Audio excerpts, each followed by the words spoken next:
Well, now that everybody's here and we're all seated, I want everybody to stand. So we can pledge allegiance to the flag, and I think you can find it. Oh, yeah.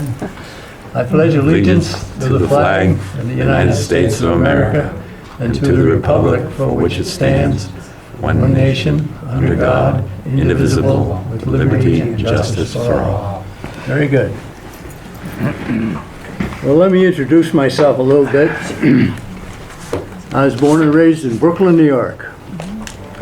And I escaped and moved to Massachusetts, and it didn't matter. I spent 4 years at Holy Cross College, which is the same school that a fellow named Fauci graduated from. Oh. But he was 6 years after me. I never met him, and he's lucky I never met him. I went from Holy Cross into the United States Marine Corps. I was an officer for 3 years, and then into the reserves later on. I finally retired. I got a full repetition, cutting loose, and I framed it. It's in my office in my home. In 8 years later, 1965, I guess. I became an electronics engineer, making transistors. We were just starting to do what we call the integrated circuit that is now known as the chips, right? The chip has a lot of circuits on it, and it's just a tiny little thing, right? We just started making those when I joined the Birch Society, and then they asked me to take a staff position in 1966, and I did. And I've been with the Birch Society ever since. I started out in the same job that Matt has as a coordinator. In fact, part of my territory was Maine, and had some very successful programs back in the 60s. And one famous one, I don't know how many of you have ever heard the name of Julia Brown. You know, well, we'll have to talk a little bit about Julia Brown later. But had a very successful program with her down around Lake Sebago. Probably 250, 300 people showed up and listened to a black American talking about the civil rights movement, which was quite instructive. But I will, if I forget, somebody remind me, and we'll talk about Julia Brown. And finally, they brought me into the home office from the job that Matt has, the kind of job that he has. And I started doing some writing for the society, and I started doing a lot of speaking. And promotions came. I got to know Robert Welch very well, the founder of the John Birch Society. I think one of the greatest Americans who ever lived. And pretty soon I'm Director of Public Relations nationally for the Society. And I was telling Steve on the way here that one time I did a 3-hour session with a fellow named Larry King. And back in those days, there was no internet and so forth. You wanted people to contact you, you had to give them an address, and they wrote to you. We got almost 400 letters from just an appearance right then and there.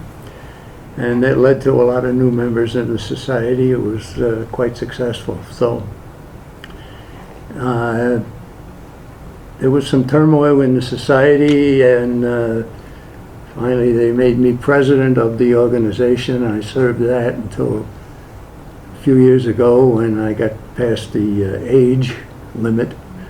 And I'm now John Birch Society President Emeritus. Emeritus means you get kicked upstairs. So that's a little bit about me. I live in a Boston suburb. Steve also lives in a Boston suburb, and he was good enough to do the driving up here.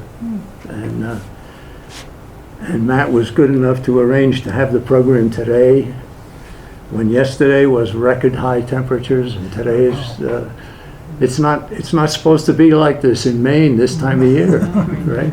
You folks know that much better than I. Okay, so let's get into, we're going to talk about political and economic systems here, and I want to get started by saying that the form of government is not as important as the amount. The amount of government determines whether you're free or whether you're a captive of some power base. So keep that in mind even as we go along. Our country, of course, started with the Declaration of Independence. They had enough of oppression by the British, and they decided to separate themselves and had to fight a war to make it stick. The American Declaration of Independence mentions the Almighty 4 different places, which means you can't teach it in the government schools today, which is a tragedy. The favorite part of it, of course, is where it says men are endowed by their Creator with certain unalienable rights. They didn't come from the heaven, they didn't come from ether, they didn't come from some guy writing something in a book or something like that. They were God-given. And those are the God-given rights that we want to protect. That's why the John Birch Society was formed. And all kinds of things happened after the formation of the society. But remember that the form of government is not as important as the amount. The amount of government will determine whether you live as a free person or you got to remember that the People's Republic of China is not a republic. Right? No. So, also we should remember that government is a negative force, not a positive force. And that's important.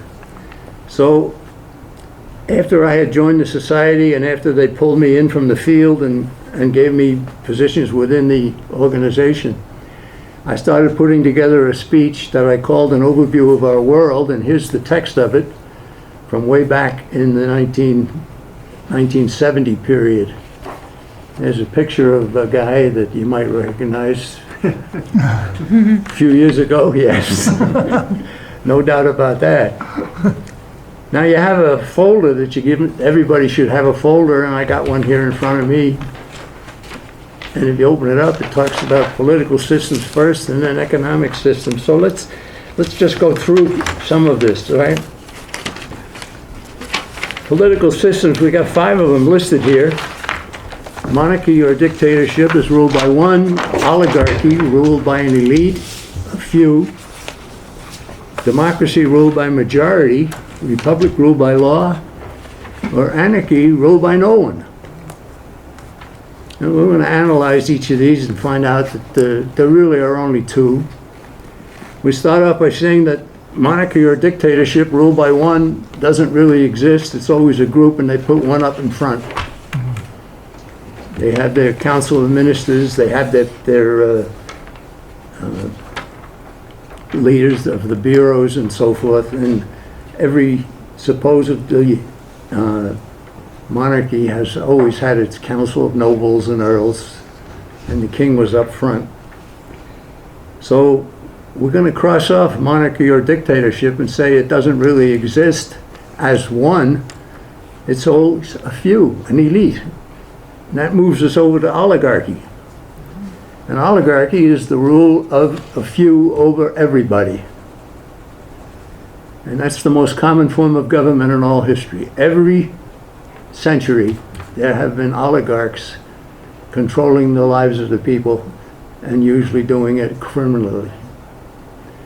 So, rule by oligarchy is going to stay on our chart. Let's shift down to the other end here now and talk about anarchy for a few minutes. There are some people who get disgusted with government and they want no government at all. But that's a mistake. The proper amount of government makes you more free. And if government's role is to protect life and property, the God-given rights that were given us by the Almighty, then we have a good system. So anarchy is self-defeating, always has been, ruled by none. It's self-defeating. So we're going to cross that off too. So we've crossed off the first and the fifth, the monarchy dictatorship we've crossed off. We've crossed off anarchy. We've said oligarchy always exists. That brings us down now to democracy and republic. Now, the John Birch Society meetings always start with a pledge of allegiance to the flag and to the democracy for what it's for. No, not at all.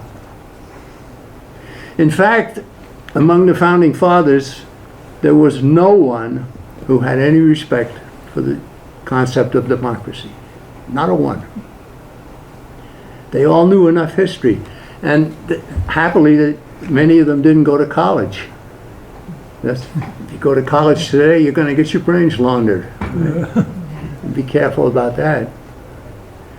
So let's analyze the democracy and then the republic, and we'll talk about where the terms came from and what it means, all right? Democracy is from the Greek language. It's two Greek words, demos and kratein. Demos, people, kratein, to rule. And that's what democracy means. Okay, so where did it arise? Well, it arose in Greece. And the Greeks lived under democracy and lived to regret it. The smart ones anyhow, the ones who knew a little bit about what government should be. So democracy, if we look into the American system, we find that there is no mention of the word democracy in the Constitution, in the Declaration of Independence, or in the declarations of the constitutions of all of the 50 states. The word democracy does not appear. Right? The founders of America feared democracy. Why? Well, if you have a democracy, then the majority rules. And if you can sway the majority, you can have all kinds of excesses. I'd like to talk about the situation where a bank robber in the Old West would go out and he'd rob the bank, and then the posse would be formed to go get him and so forth. So you get 30, 35 horseback riders catching the one lone gunman. And in a democratic system, they have a vote at the time. And it turns out to be 35-1, and the guy's up on the end of a rope and he's dead. Right? But that's not the way it should be. It should be a fair trial and so forth, and that's something you get out of a republic. So democracy went its way in some civilizations. The Greeks never did rid themselves of the democracy that they had created, but the Romans did. There was a man named Solon. Solon was from Rome, and he went to Greece to find out what kind of government they had. And he found out that they'd had democracy, and he knew enough about history and human nature. And he came back and he said, we're not going to do it that way. We should get away from democracy that had taken its root in Rome. And they built a republic. And a republic comes from the Latin, res publica. Res, thing, publica, public. The public thing, the law. And the first very successful was in Rome.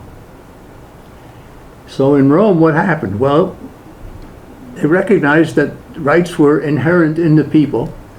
They didn't necessarily attribute them as gifts from God, but they knew that people had basic rights that should be honored. And so,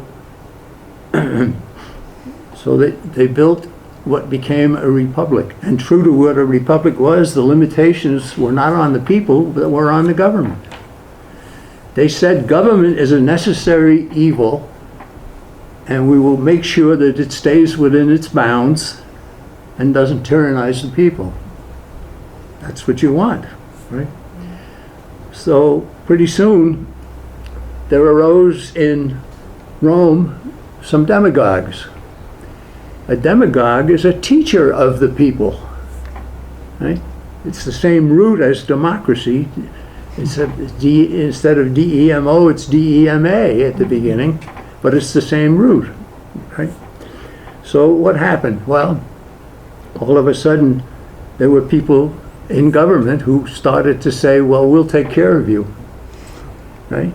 We'll provide you with your food, we'll build a housing complex for you, and we'll take care of you, and so forth. And power began to grow. And of course, they had to entertain the people, so they had the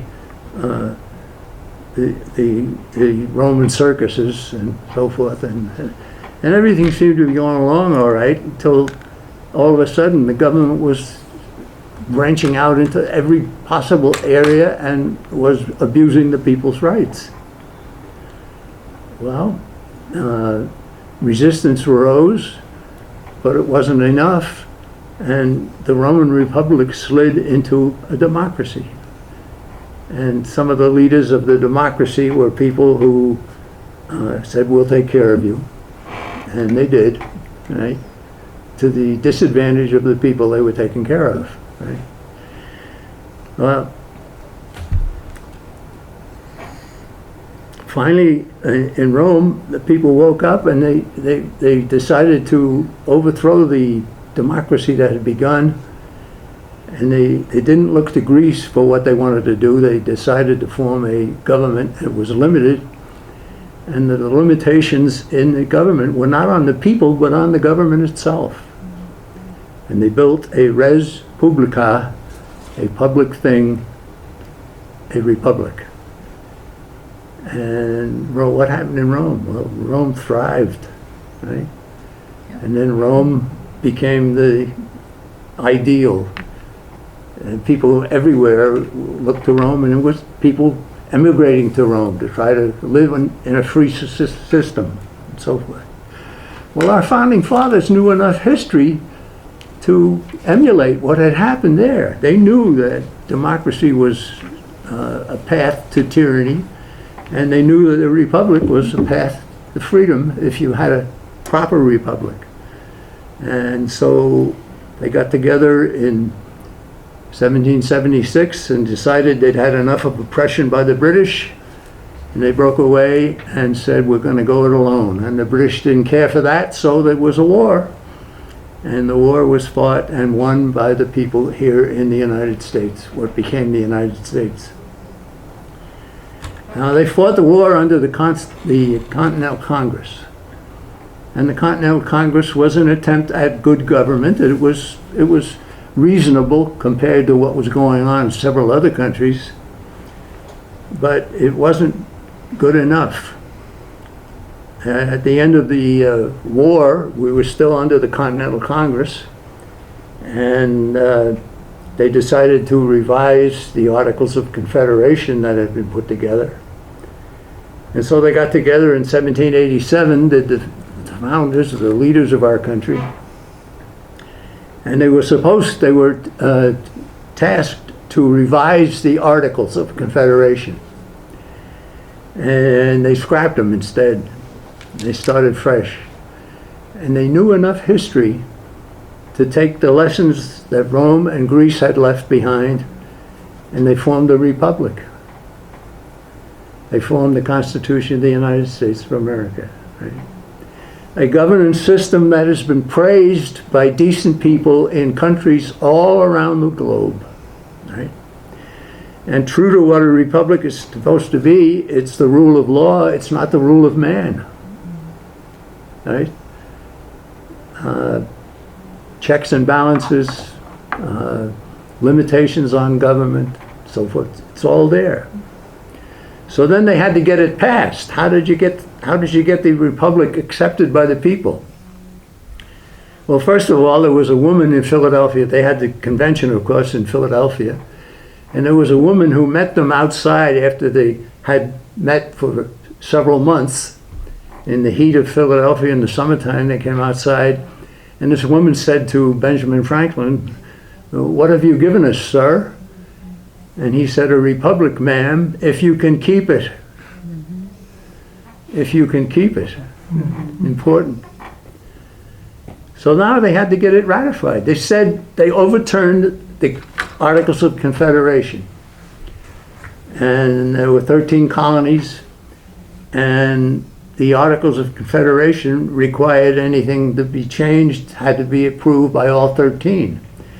So they modified the system and said, no, we only need 9. We need 2/3. So the Constitution that they proposed in 1787 went back to the states for ratification. And the participants at the Constitutional Convention, among them were Madison, Hamilton, and John Jay, and they formed a teaching organization of sorts, and they decided to go through the Constitution that they had written and to tell the people what it meant, why it was in the Constitution, and so forth. And those essays, 89 of them, have been connected into a book called the Federalist Papers.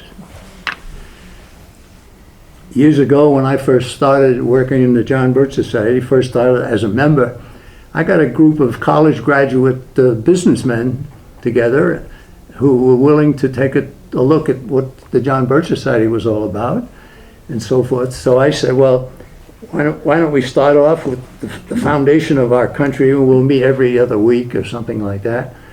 And I said, the first thing I want to do is have everybody read a certain number of essays in the Federalist Papers. Well, they came back in 2 weeks. None of them had done it. They had started, but they found it too difficult to read. There are sentences in the Federalist Papers that are that long, right? Even a whole page. Right? Wow. But anyhow, we got across the concepts, some of the concepts there. James Madison was asked to do an essay on the difference between a republic and a democracy. And I'm going to read to you what he finally said in his essay about it. It's in essay number 10.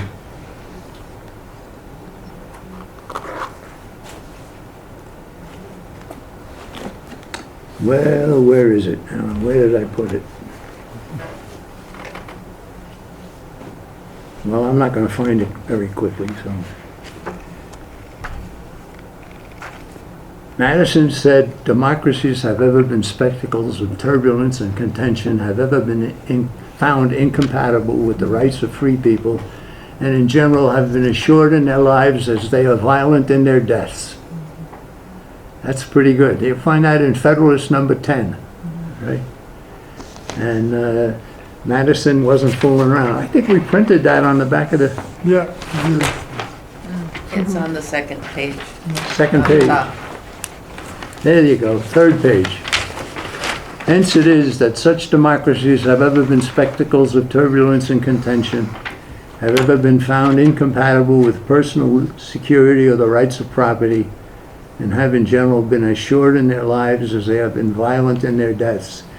Not one of the founding fathers had any respect for the concept of democracy. But you ask the first 10 people you meet on the street out here in Maine or in any part of the country, what kind of a government do we have? We have a democracy. Sometimes they will say we have a democratic republic. Right? That's like, that's a contradiction. Yeah, you can't have both. So what happened with my little session with those people is that I found that some of these college graduates could not read and understand a long sentence in the Federalist Papers. And these guys were graduates of prestigious universities, and they were successful Americans. They were businessmen, but it was a very disturbing thing, and the whole thing fell apart. You know? They didn't want to do any study. They wanted a quick fix about some problem that they had or some problem that they saw and so on. So it didn't work. Government should be a negative force, not a positive force. That's an important concept. Everybody should remember that. So, and it should limit the government and not the people. Now, the essence of freedom is the limitation of government. If you don't remember anything else I say, the essence of freedom is the limitation of government. So the founders gave us limitation of government and let the people be free. Now in 1928, we in the John Birch Society came across an Army training manual that was written for training the troops during a time when they were not at war. 1928, we were not at war anywhere, right? So they would get the troops together and they'd give them a course of civics, right? And the course in civics was essentially very good. So they would define republic, they would define democracy and so forth. And I hope I can find this very quickly here.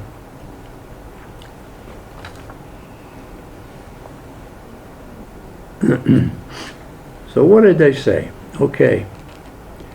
1928, Army Training Manual defined democracy. It said, a government of the masses, authority derived through mass meeting or any form of direct expression results in mobocracy. Attitude toward property is communistic, negating property rights. Attitude toward the law is the majority shall regulate, whether it be based upon deliberation or governed by passion, prejudice, and impulse, without restraint or regard to consequences, results in demagogism, license, agitation, discontent, and anarchy. The official position of the United States government training the troops in civics during peacetime. That had to go. And it went. By 1952, the Army came out with this. I was walking past a bookstore on Cape Cod one time, and they had all different things out on the sidewalk and a table and everything, and this was there. I knew what it said, but I never had one, and it cost me a dime. I was very happy to receive it, right? So what they did was they defined the terms of government. In 1928, they had said democracy is discontent, anarchy, and so forth. 1952 is when this Soldier's Guide came out, and what it said was democracy, meaning of democracy, because the United States is a democracy, the majority of our people decide how our government will be organized and run. Every concept in that is wrong. Dead wrong. But that's what transpired, and that's what happened. So the exact opposite. Now, let's go back to the Declaration of Independence. What do we see? Men are endowed by their Creator with certain unalienable rights. And to secure these rights, governments are formed among the people, deriving their powers from the just consent of the governed. Right? There are 4 places in the Declaration of Independence that mention God. 4 different places. A couple of them at the very end. But you can't teach that in the government schools today. Right? I think it was in 1938 or 1930 something that the head of the Communist Party in the United States, a man named William Z. Foster, who was born and raised in Massachusetts, by the way, and he was the head of the Communist Party. And he wrote a book about communism, what communism wanted. And in his book, he talked about one of the things that has to be done is to take over the schools and to make sure that the communist strategy is taught instead of what had been taught previously. Everything this man talked about that he needed to make communism the effective government in the United States has already happened in whole or in part. Every single thing. Now, William Z. Foster's book was so explicit that the leaders of the Communist Party, he was the head of it nationally, but the other leaders of the Communist Party decided that it was too explicit, and so they wanted to gather all the books and then put them aside. Some of them were retained by good people. One copy ended up in the hands of some congressmen who raised the money to republish it. And it is now, it became available again with a preface saying, we don't believe what this book calls for, but we want you to know that this is what your enemies are calling for. Right? They called for an end to the schools. They called for a Department of Education. They called for all the kinds of things that have been happening in our country. So the book is available, and it was published by two congressmen, both Democrats, one from Pennsylvania, one from Nevada, two really good Americans who were Democrats. And they wanted the American people to know what was planned by the communists so that it could be blocked. Well, it hasn't been blocked well enough. And so it's one of the things that propelled a man named Robert Welch to start the John Birch Society. We've got to get people to be aware of what's happening.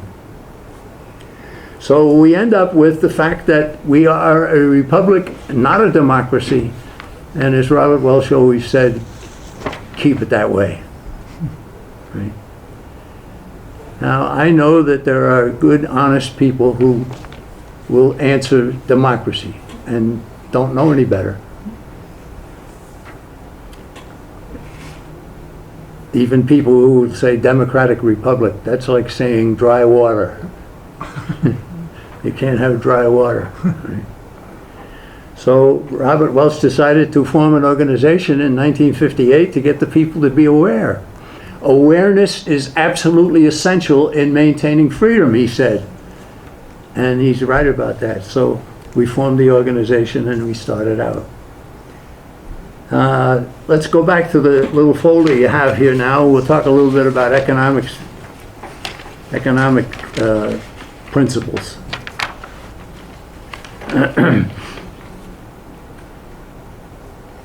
There are two forms of economic systems, and that's monopolistic capitalism or competitive capitalism. Monopolistic capitalism is communism, right? Socialism. Competitive capitalism is Americanism, right? In a monopolistic capitalist system, the capital is held privately or by the state, but it's controlled by the state. Control is more important than ownership. You might own something, but if the government controls you, you're not really in charge of it. Right? We see that happening everywhere in our country today. Right? So you have a monopolistic system. What kind of prices do you get? You get high prices. What kind of quality do you get? You get poor quality. You end up with shortages. There's no private property. Private property means ownership and control, not just ownership. The other kind of capitalism is competitive capitalism, where the capital is held privately or by this and controlled privately, and the prices are low and the quality's high. You have abundance. That's what our founding fathers gave us. Private property existed for all. Now there are four forms of state monopoly, and there's a concept in here that's important to know. And that is who owns and controls the capital. We'll start at the right. Fascism. John Birch Society has been labeled a fascist organization. Ask somebody to define fascism, they have no concept of what they're talking about.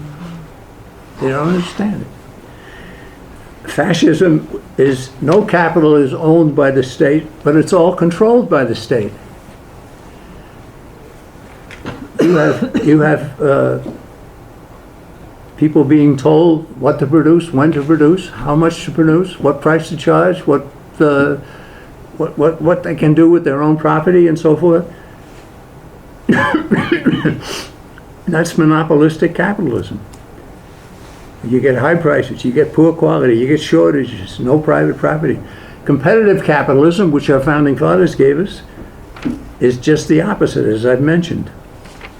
So fascism, you find out that the capital is not owned by the state, but it's controlled. The classic example of that would be Mussolini's Italy. He didn't own the businesses. He just told them what to produce and when to produce and how much to produce and what price to charge. He said, the rest is up to you. The rest is up to you. There was nothing else to be decided. But he was not a guy who owned the property. And he was as left-wing as you could possibly imagine. And to say that the John Birch Society is a fascist organization is to display your ignorance, right?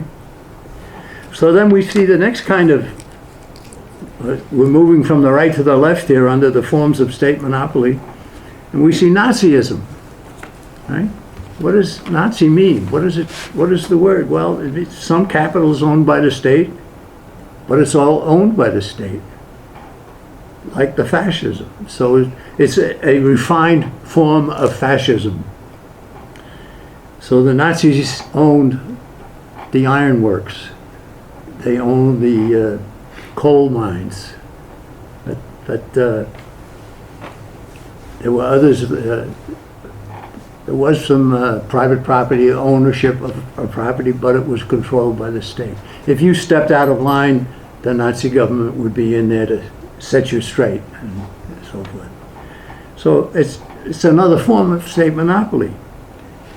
Well, then there's socialism. Socialism, major capital owned by the state, the utilities, the banking system, so forth. And if you actually have control of all of that, you control everybody. And then finally, the open and honest form of capitalism is all capital owned by the state, communism. All controlled. But you see, each of the forms of these state monopoly systems, all of the people are controlled. All of the business, the essential business is all controlled by government. Was that something that our founding fathers dreamed of? No, absolutely not. They believed very strongly in private property, and if you got in the way of private property, then you would be breaking the law. So what we see is political systems end up with just two. We're going to cancel democracy at the top here. We're going to say it exists, but only for a time. It either lapses into total government or it disappears. And down at the bottom, we see the forms of state monopoly, where we want competitive capitalism, not monopolistic capitalism or any of its forms. That's what we got from our founders. We're very fortunate. And so what happened to America? Well, America took off. And people all around the world were greatly encouraged to know that a system such as Americanism even existed. They strived to come here, and they did come here by the millions.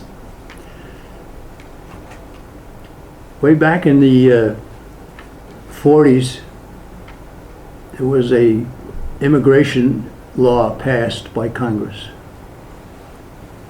And it was formed by 2 Democrats. And that immigration said, we will take in people who want to come to America, but you have to go through a process. You go through Ellis Island in New York City, or you go, other places. And they set a percentage. In order to maintain the culture of our country, they said if 10% of the American people are of Italian heritage, 10% of our immigrants will be from Italy. If 20% are from Ireland, 20% of the immigrants will be from Ireland. Right? They limited it that way. And that system prevailed, and the culture prevailed in our country until the 1960s, when Ted Kennedy authored a new immigration bill and blew that away. And now the government was deciding who was coming here, and not. It was a major transformation of the United States. It started in the 1960s, and we know, of course, what's happening today. This particular issue of the New American Magazine is all about the borders and the fact that we essentially have no border under Joe Biden. And probably one of the greatest reasons for getting rid of Donald Trump for re-election was his attitude regarding the border. he didn't want it to be wide open. He wanted people to go through effectively the Ellis Island of the day and register, and probably we will take some of you, yes, of course, but we will do it legally. And why do the Democrats want more people coming across the border? Because they will get them government goodies, government handouts, housing, health, welfare, all of it, and have them vote Democrat. And there's no other basic reason for the treachery of our flawed economics, our flawed immigration system. So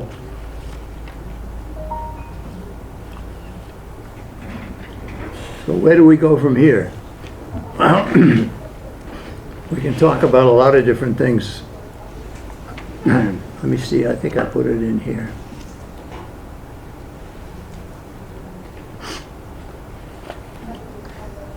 Well, let me turn it over to you folks. Does anybody have a question at this point that they'd like to try me, see if I can answer?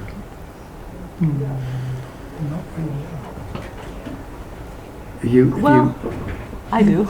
Right. So we talk about the forms of state monopoly and fascism. I looked it up in Webster's dictionary, and it does talk about capital, but there are a couple of other things too where they equate it to the right wing, if I remember correctly. Yeah. So if somebody brings that up, what would you say? Say that even the dictionaries have been altered. Mm-hmm. I have a copy of an article that appeared in the Wall Street Journal. I don't know how many years. I think 30, 40 years ago.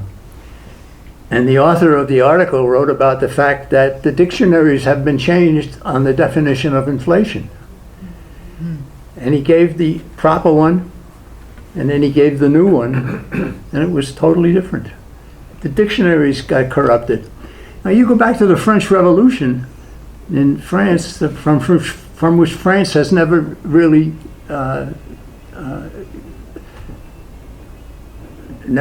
resisted and never got away from some of the effects of the French Revolution. But you'll find in there that Rousseau and Voltaire, certainly, but you'll also find a man named Diderot. And Diderot's contribution was to write a new encyclopedia. And he and a group that he assembled spent 40 years putting out the new encyclopedia for France. And of course, it was not anything like the old one that was decent, honest encyclopedia. This was new.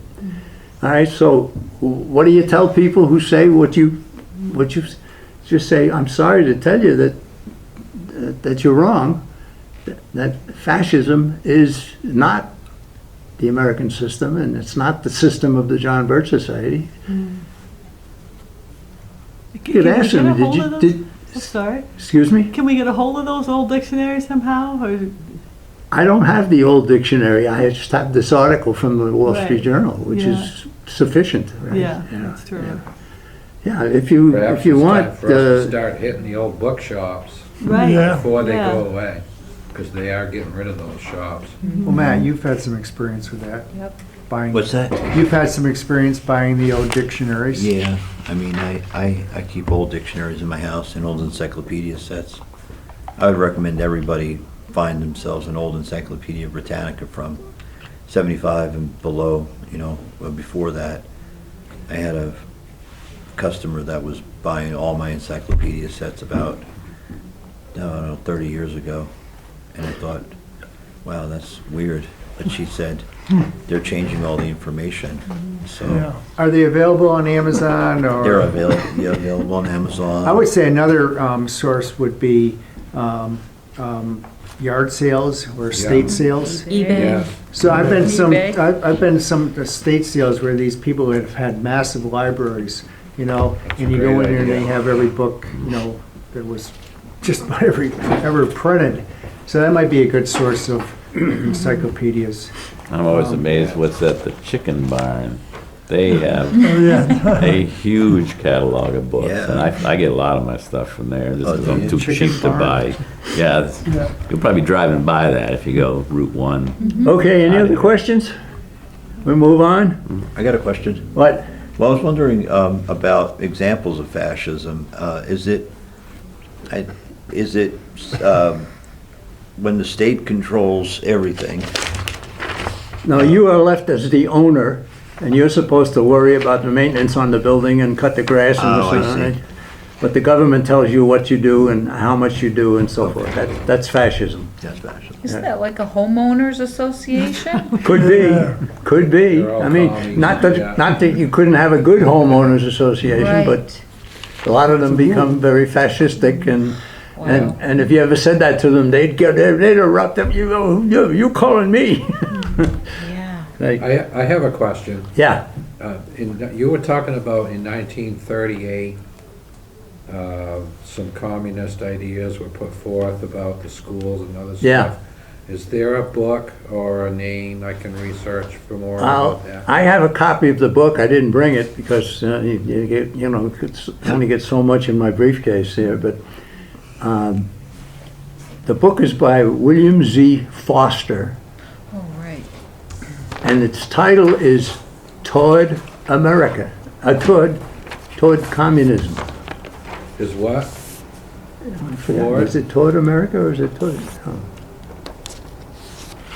Well, the word "toward" is in the title. Toward communism, I guess. Yeah, that's what it is. William Z. Foster. That'll get me there, thank you. I'll find it.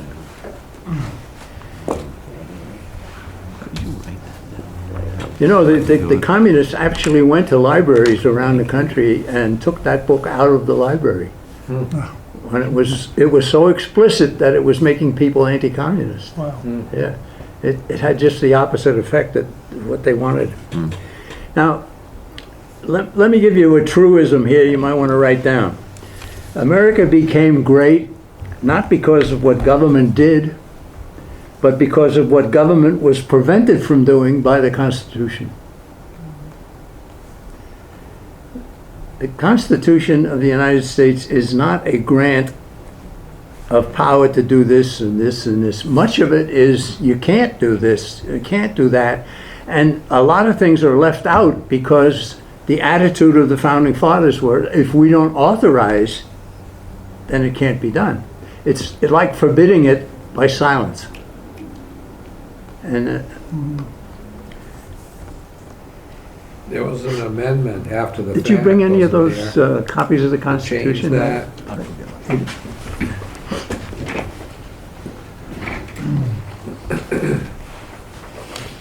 Pete, Thank you. Okay, Send that to our email. Soviet America. Toward Soviet America. There you go. You're too good to me. I still write columns for the Birch Society. They appear on the newamerican.com. And the top of my list for me to write a column about it is the book Toward Soviet America. Right? You got one for everybody? Oh,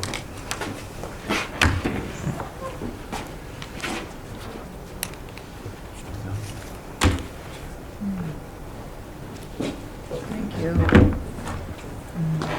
welcome to the John Birch Society.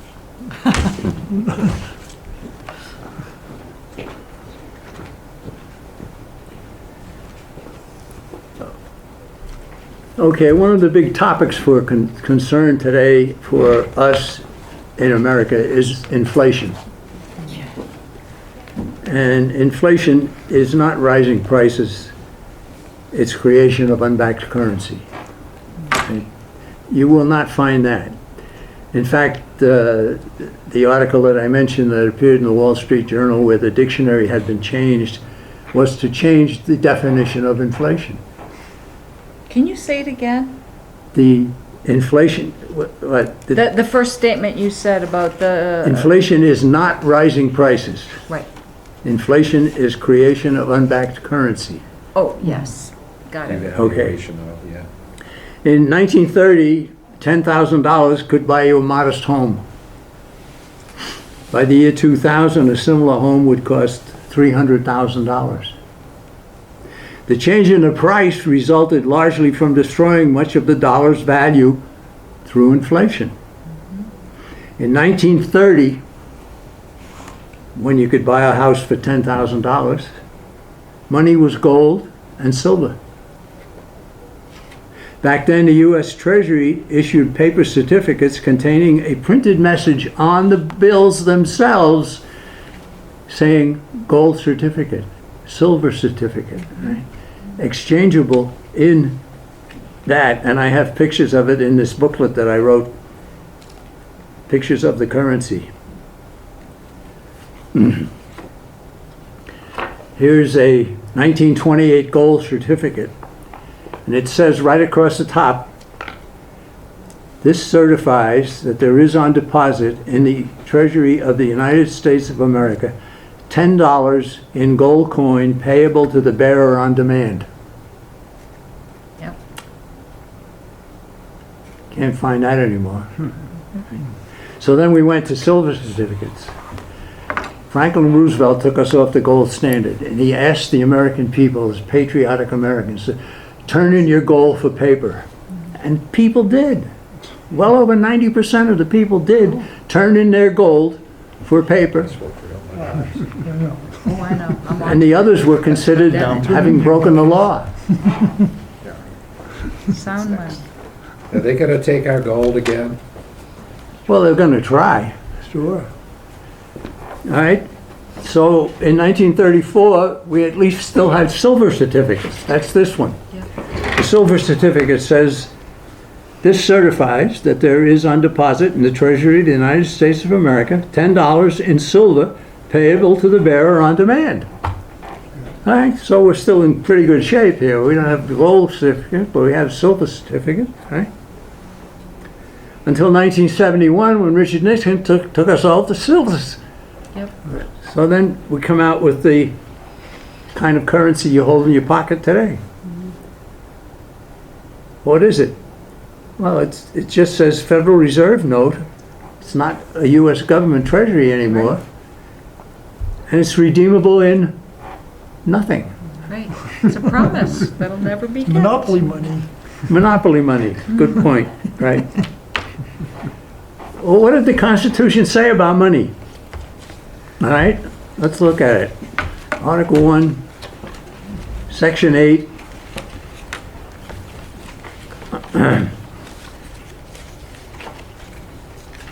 What page are we on here? 6. Wait, 6. Nope. More than that. Yep, 6. Here we are, page 6. Page 6 in your little booklet, all right? Go down about, it's a, his power government should have or not have, right?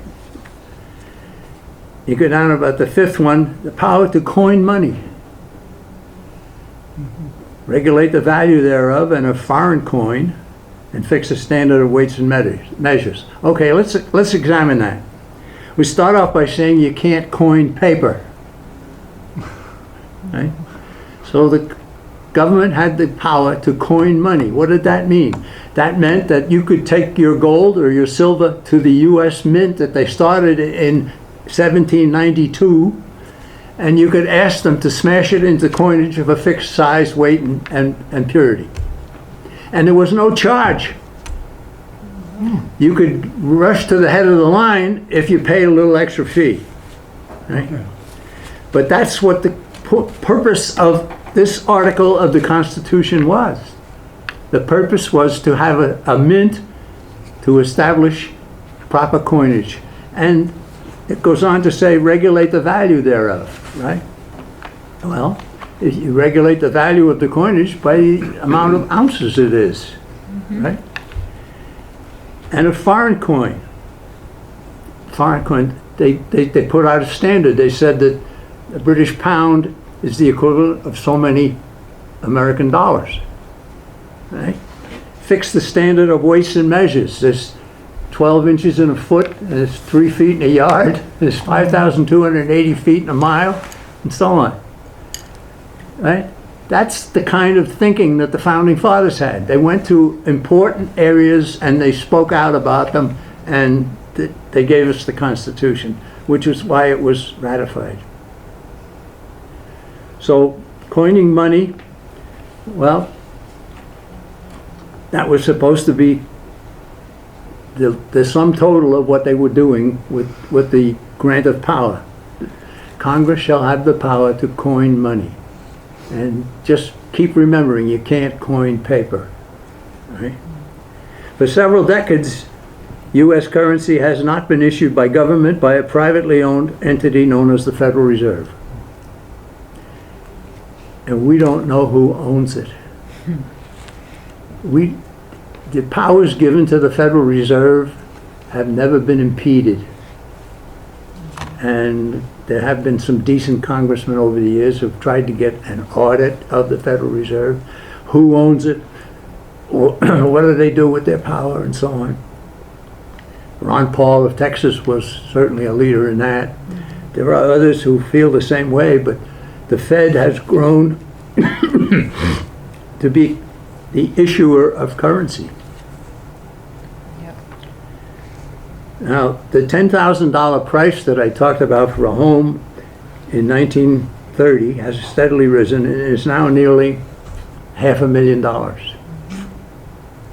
If somebody took a $10,000 worth of currency in 1930 and put it under the mattress instead of investing it somehow, he could go 15, 20 years later and he could pull out his $10,000 in currency, and it wasn't worth what it was when he put it under the mattress. Right. Yeah, not at all. It's been watered down. How did it get watered down? The process is called inflation. Printing more. Which is not rising prices, it's an increase in the quantity of currency. Right. When you had gold backing, you had a limitation on the amount of currency that could be made. You don't have that today. Inflation is defined as rising prices. That's like saying wet streets cause rain. They don't. When you increase the amount of currency today, all currency becomes less valuable. That's what's happening to us. Right? When I was in college, I had an old clunker of a car, and I could pull into a gas station and ask for a buck's worth, and I'd get 5 gallons, and the guy would wipe the windshield. And he checked the oil, no extra charge. Right? Shows you how old I am. What is it today? $4 and such? And rising. At least. Right? Right. The grocery store owner is not to blame for inflation. The gasoline station manager is not to blame for inflation. The home seller should not be blamed for inflation. Blame should be directed at government officials in tandem with the Federal Reserve, who work together to print paper money that has no backing. I have seen pictures of what happened in Germany after World War I. The German government was required to pay reparations to some countries that they had done damage to. And they didn't have the money to do it, so they inflated the currency. It went to a point where you could have a package of Reichsmarks with a rubber band around them, and it couldn't buy a loaf of bread. I've seen pictures of women stuffing some of those packages of bills into the furnace to heat the home. Right. I hate to say it, but we're heading in that direction. Blame should be directed at government officials in tandem with Federal Reserve personnel who work together to print paper money that has no backing. Now, on the back of your folder that you have here, you have Nancy Pelosi explaining inflation for you. Our Build Back Better legislation, she said, is non-inflationary because of the way it is printed and the way it is written. In other words, you can write whatever you want and say that's the cause, right? She said it's important to dispel some of those who say, well, it's government spending. No, it isn't. The government spending is doing exactly the reverse, reducing the national debt. It's not inflationary. Incredible. I mean, That is absolutely incredible. reversing it.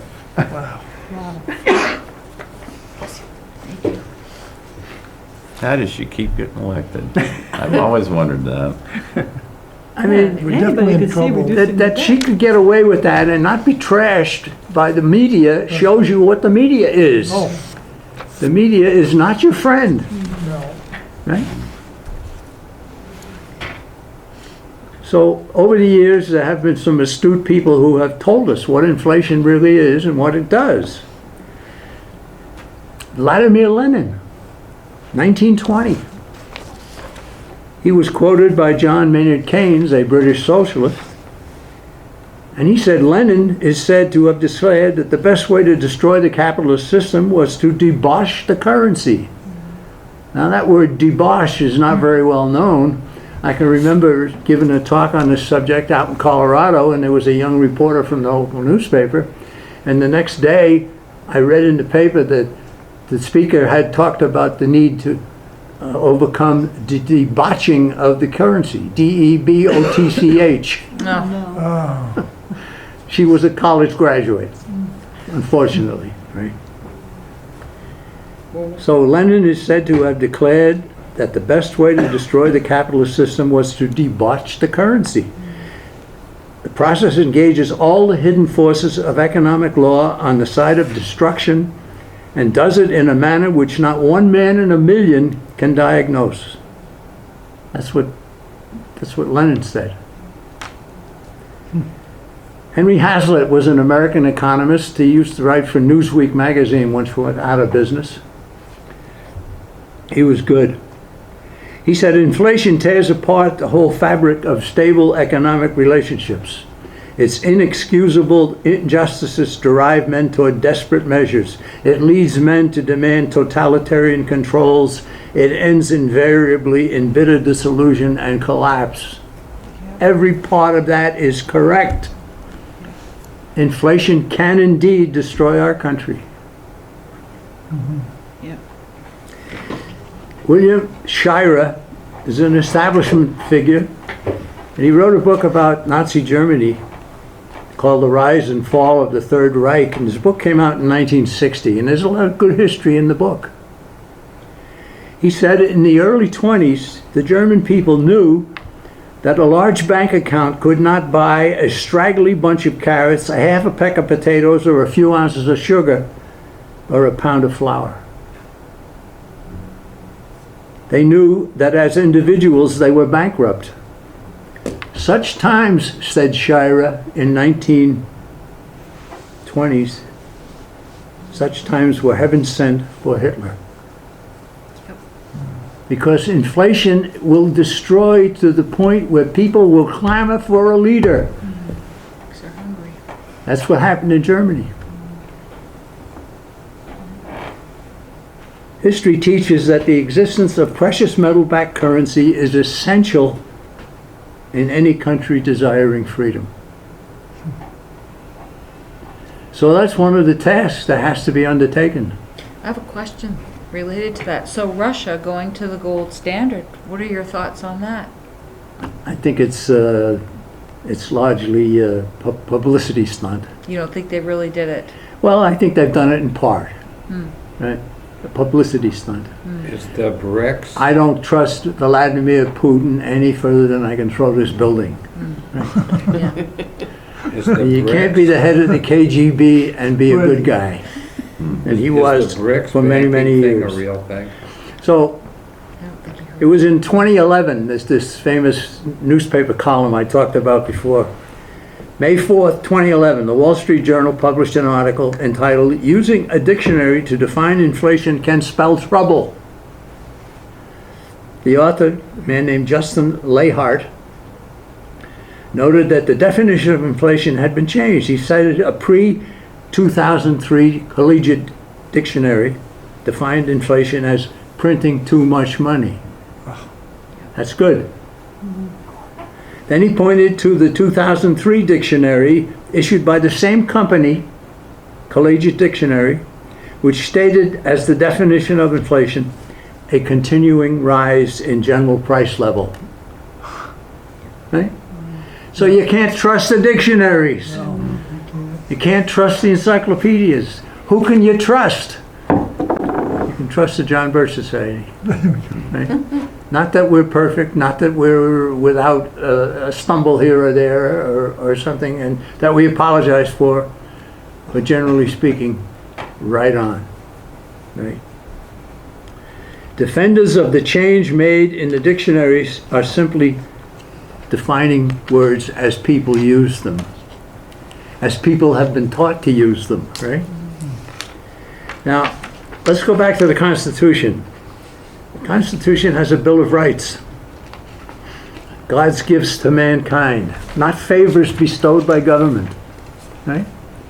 And there was a decision made at the founding of our country to publish the Constitution and add to it a Bill of Rights. There were some of them that said they would not sign it until it had a Bill of Rights, right?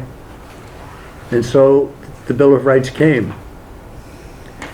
So the favors are not bestowed by government. The Second Amendment says, a well-regulated militia being necessary to the security of a free state, the right of the people to keep and bear arms shall not be infringed. Right? That's pretty clear English. Is it being infringed? Have there been attempts to infringe it? Do they intend to disarm the people of the United States of America? Yes, they do. All right? America's founders made clear that the term militia meant a body of citizens acting when needed to protect the freedom of the country.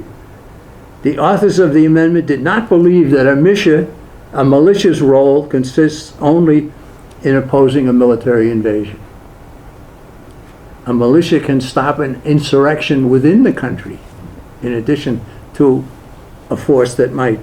The amendment's purpose was to state emphatically that each able-bodied citizen possesses the unimpeded right to be armed to protect himself, his family, and his country from any force whatsoever.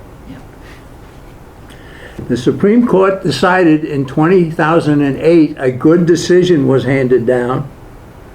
District of Columbia versus Heller, H-E-L-L-E-R. They ruled that the right to keep and bear arms refers to the right of each individual. It is not a collective right, but a God-given personal right. And their attitude was, if guns are outlawed, only outlaws and government agents will have guns. Usually the argument I hear about that is when they talk about militia, they're meaning National Guard. National Guard is not the militia. The militia is the body of citizens who will take up arms to repel an invasion or an insurrection. Now, we'll go back to the Constitution. We see successive amendments, successive portions of the Constitution are completely ignored. Article 4, Section 4. Let's find that one now. Page 14.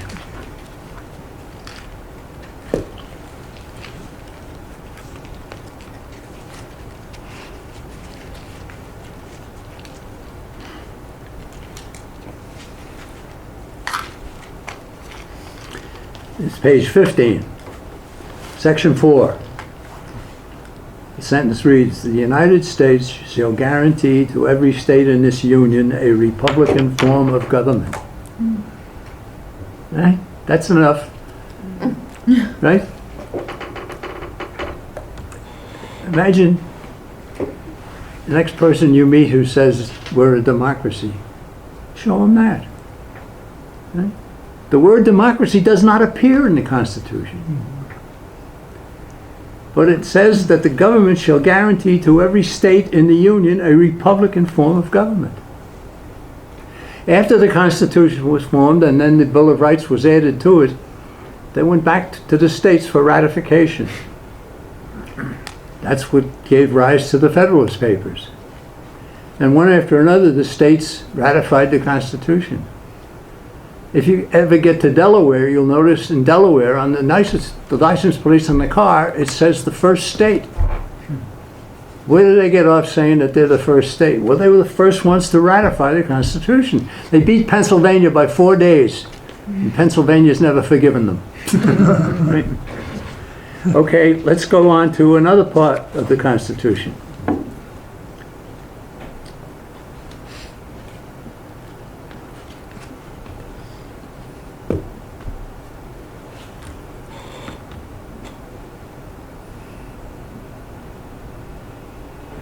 Article 4, Section 4, we're back over to, starts off, so the United States shall guarantee, oh, we went through that.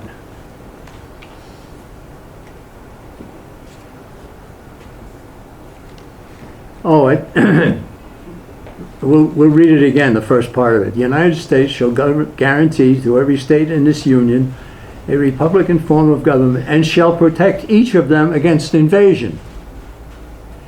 Now, if you've got several million people coming across the border, is that not an invasion? It is. Is it not a requirement of the federal government to protect us against that invasion? Yep.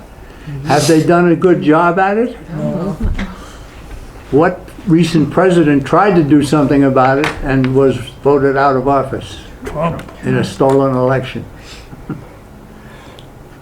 Donald Trump. That's important.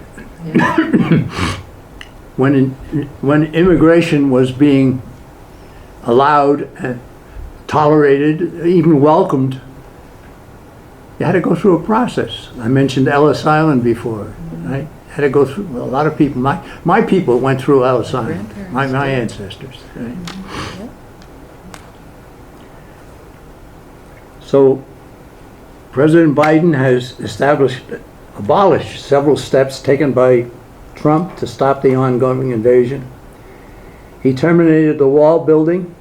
He refuses to enforce long existing policy to deal with invasion. And he has shelved or diminished needed beefing up of the overworked U.S. Border Patrol system. There's a precedent for this in history, what can happen. In the 4th century AD, Roman Emperor Valens opened up the gates of the Roman Empire for Goths and Visigoths and allowed them free entry into the Roman Republic. He did so because of a claimed need, for agricultural workers and soldiers. Unsurprisingly, the Goths and the Visigoths soon outnumbered the empire's forces, and the Roman Empire ceased to exist. It's, if not properly addressed in the present-day America, consequences similar to what happened in the 4th century AD can be expected in our nation. It's so funny because I was taught in school that... Excuse me? I was taught in school that the Roman Empire was brought down by the barbarians. Yeah, that's The what they invasion call of the it. barbarians. The which is Goths and the technically true. barbarians, and the Visigoths were in fact considered, Yeah. they were considered to be barbarians. They rewrote history but still said the same thing, but just cloaked it in language. Wow. Okay, let's move on. We'll talk a little bit about the United Nations. The United Nations was not created to be a feel-good association of independent nations marked by a reign of peace and justice. No, not at all. It was created in 1945 to rule mankind by slowly compromising the national sovereignty of existing nations. Accepting the UN Charter constitutes membership in the world body. In 1945, the U.S. Senate was asked to approve entry into the United Nations by approving the charter. The vote in the United States Senate was 89 in favor, 2 opposed. 2. And of course, you've all heard of the 2. Haven't you heard of Henrik Shipstead of Minnesota and William Langer of North Dakota? No? You never heard of those 2, right? What they said was very, very on target. Shipstead said, the acceptance of the charter would transfer war-making power from our nation to the world body. Right on. Langer said it would have authority to send American forces all over the earth. Right on.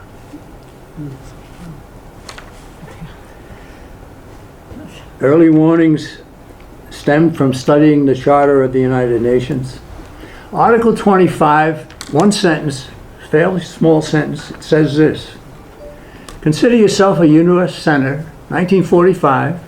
You're asked to approve or disapprove the United Nations Charter that's just been issued, and you read it and you come across Article 25, which says, all members of the United Nations undertake to make available to the Security Council on its call armed forces, assistance, and facilities needed to carry out the will of the United Nations. Would you, as a United States Senator, have signed on to that? Only 2 said no. Only 2. What year was this? 1945. Wow. So you have to think about. U.S. possesses a veto to... Right at the end of World War II? Yeah, Yeah. yeah. Think about that. Well, actually, it was before the war had actually ended. Ah, It was a yeah. couple of days before.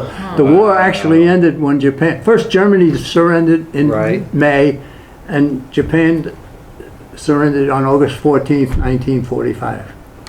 But the vote in the Senate was before that. So the infiltration was already deep. Well, now, let me go back and tell you that the propaganda was intense. Yes. And the propaganda was very clever. It said, look, we had World War I, and only a few years later we had World War II. We don't want to have World War III, so let's give this thing a try. Right. My own dad, who was a very patriotic American, actually stated that, and I remembered. I was 10 years old at the time. Yeah. Wow. He was saying, yeah, we'll give it a try. We can always back out if it's no good. Right? Wow. Wow, yeah. But the 2 senators who said that should be lionized today. They put up statues of people that, those are the guys that should be the statues, right? Yeah. So, since 1945, American forces have been sent to war zones without any congressional declaration of war. We declared war a couple of days after Pearl Harbor. We declared war on Japan. At the time, there was a tripart alliance: Germany, Italy, and Japan. They had an alliance. They called it the Tripart Alliance. And it said if any one of the 3 of us go to war, the others will join them. So what happened is we declared war on Japan, and Germany and Italy declared war on us, which was followed by a declaration of war from the United States against Germany and Italy, where we now had war on 2 fronts. We actually had 2 wars being conducted at the same time. But there was a declaration of war, and we won the war. We haven't had a declaration of war ever since, and we haven't won a war ever since. It's kind of amazing to That's think interest- about, that's how an much interesting- fighting we've had, An interesting never concept. declaring war, right? Can I any ask of a those question? times. Yes. So why do you think they're lobbying for World War III now? Why? Yes. War always means more government and moral decline. There's your answer. More control. It's a revenue generator. War means Yeah. more government and moral decline. And you can reprogram a population with Yep. war. You can destroy it so much. You can distract people from Yeah. what's The going Korean on War started in a in war. 1950.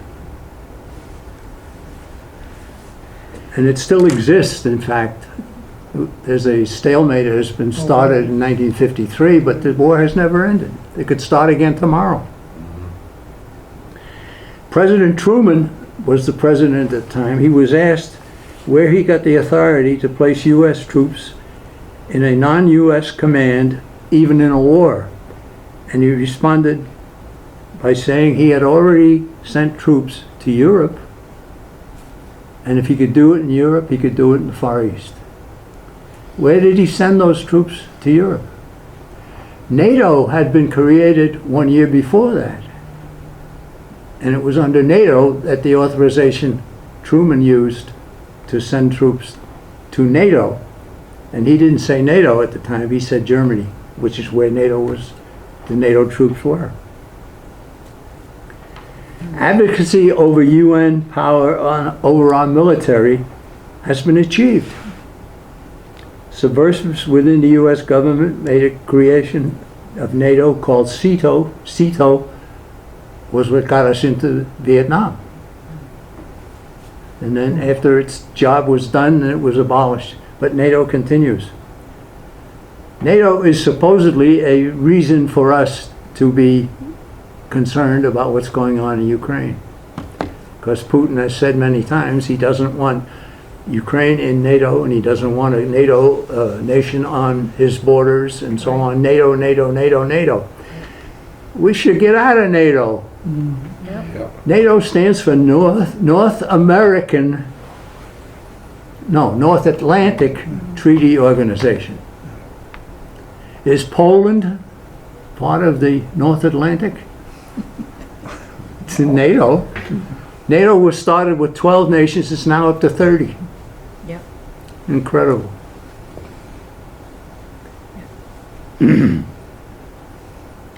All right, let's shift gears here now. Global warming.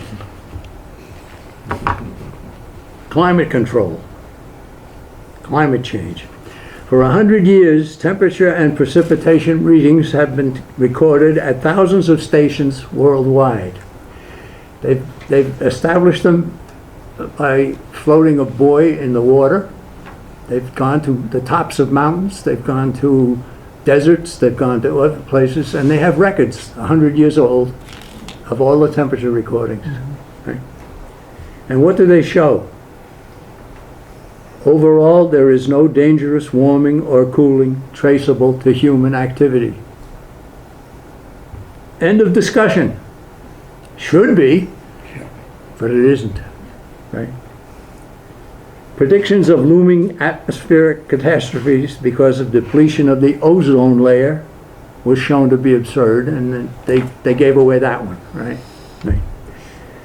Pointing to human-caused acid rain as a destroyer of vegetation turned out to be a fantasy as well. That was demonstrated to be a fantasy when they showed a small mountain in Vermont where all the vegetation had died. But within a couple of miles, there was another small mountain about the same size where the vegetation was thriving.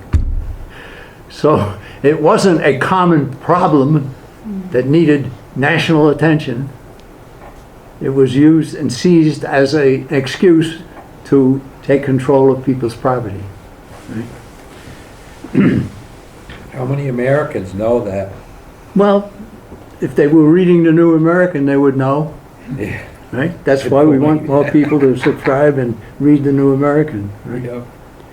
So now carbon dioxide is the killer. The carbon dioxide is the food for plants. If you don't have carbon dioxide, you're not going to have any flowers, you're not going to have any trees, you're not going to have any vegetables. Right? It's that important. Carbon dioxide is wonderful. There was a very astute agronomist, I guess you could call him, at Arizona State University. And he performed an experiment that took a couple of years to get the conclusions. He planted 2 trees side by side, and he put a baggie around one of them. And he constantly injected carbon dioxide into the one with the baggie. And after a year or two, This one had grown twice the size of the other one, and it gave more fruit, it gave more everything that you'd want in the plant, and it was a perfect example of the value of carbon dioxide. The carbon dioxide is ruinous, according to the leaders that we have today. They're lying to us.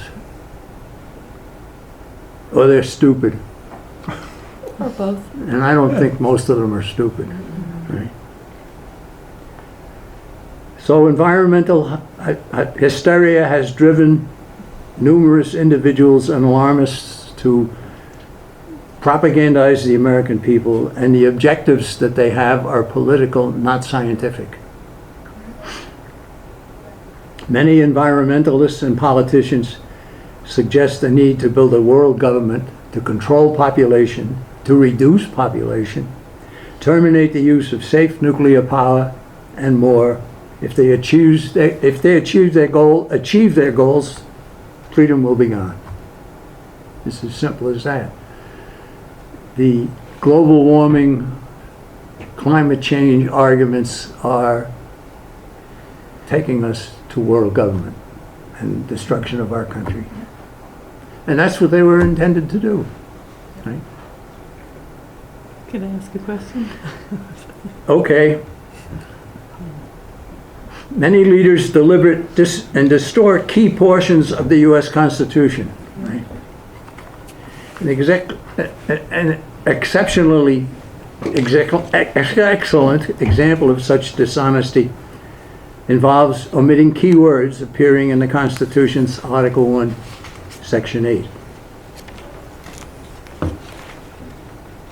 All right, well, we find it on page whatever. 6. Well, what I'm going to refer to is page 7, but Article 1, Section 8 starts a page on a page before. Article 1, Section 8 is where Congress is authorized to do this and that and so forth. All right. You'll notice on page 6 of the Constitution that Congress has power to borrow money, to regulate commerce, to establish and to coin money, to provide, and so on. Congress has power to do this, this, and this. And the end of it, we get over to the other page now, 3/4 of the way down the page. We're still in, Congress shall have power to make all laws which shall be necessary and proper for carrying into execution the foregoing powers. Okay. Our enemies use most of that sentence and leave out the important part, the foregoing powers. So what they say is, I've had congressmen tell me, when asked, where'd you get the authorization to do what you're doing here? He says, the necessary and proper clause. Right? At the time I asked that congressman, I didn't understand that. I had to go back and read the Constitution a little more closely. And I saw at the end of it, it says, and all necessary and proper things to carry out, for carrying into execution the foregoing powers. So the necessary and proper clause refers to what preceded its statement in Article 1, Section 8 only. Are you being lied to? Right? I spoke to a fairly large audience not too long ago, of maybe 150, 200 people. And I started off by saying, everybody who likes to be lied to, please stand. Nobody stood. Some of them started to chuckle. Where's McManus going with this, you know? I said, well, simply to say you're being lied to every single day. Inside and out, upside and down, all kinds of lies being spread. And the John Birch Society has been formed as the Truth Society to counter the lies. Yeah. Can I ask you a question? So back to the environment with the lies. So the global warming, I've always thought that that's used to control, but we have lost a lot of living things, and there is a lot of pollution that is making a difference. So what would somebody in the John Birch Society say is a good solution to some of those things Well, outside of big all right, government? if somebody's smoking up, the city of Pittsburgh used to be under a constant cloud of ash and smoke from the Steel. Yes, steel factories. The football team is the Pittsburgh Steelers, right? So they finally figured out that that was impacting the health of the people who lived there. And they did something about it. So yeah, there is a role to play, Yeah, but it should be based on fact, not on fiction, okay. right?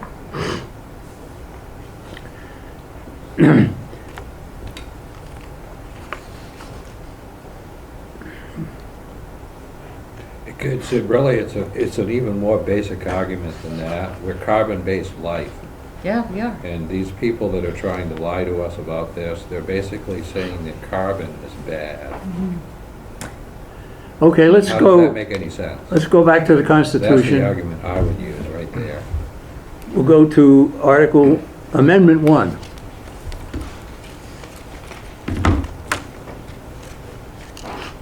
21. First Amendment is on page 21 in your booklet. Congress shall make no law respecting an establishment of religion or prohibiting the free exercise thereof, or abridging the freedom of speech or of the press, the right of the people peaceably to assemble. All right, let's just talk about the establishment of religion. No law respecting the establishment of religion. Okay?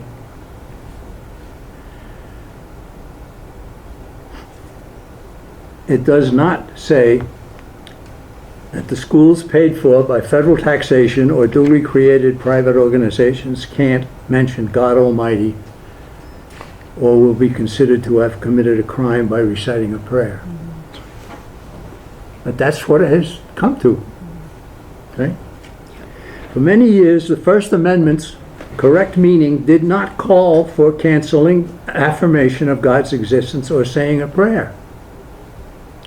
In 1962, the liberal-dominated Supreme Court ruled that New York State's Regent's Prayer, written and agreed to by clergymen from 5 faiths, was unconstitutional. That's the famous school prayer decision. The prayer that they banned said this: Almighty God, we acknowledge our dependence on Thee, and we beg Thy blessing upon us, our parents, our teachers, and our country. That was declared subversive by the Supreme Court in 1962, and it removed mention of God or religious in anything to do with government being involved. But the Declaration of Independence said men are endowed by their Creator. And to secure these rights, governments are instituted by men. Now,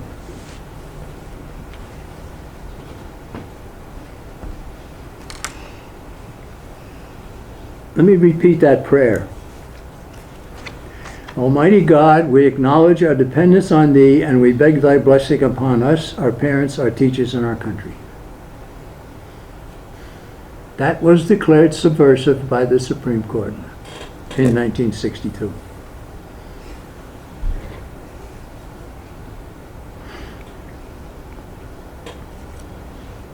Okay, let's discuss one or two more topics, and then we'll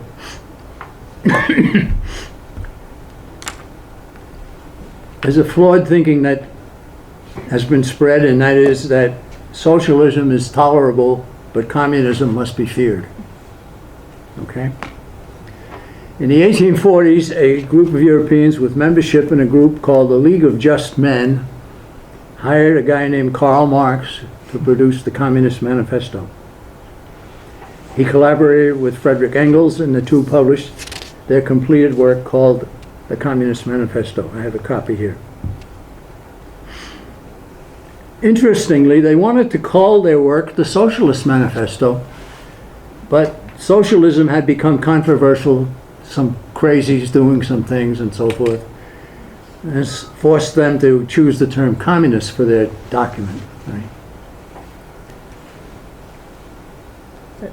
Ever since 1848, however, both communists and socialists have claimed the Communist Manifesto as theirs, and sometimes they fight over it.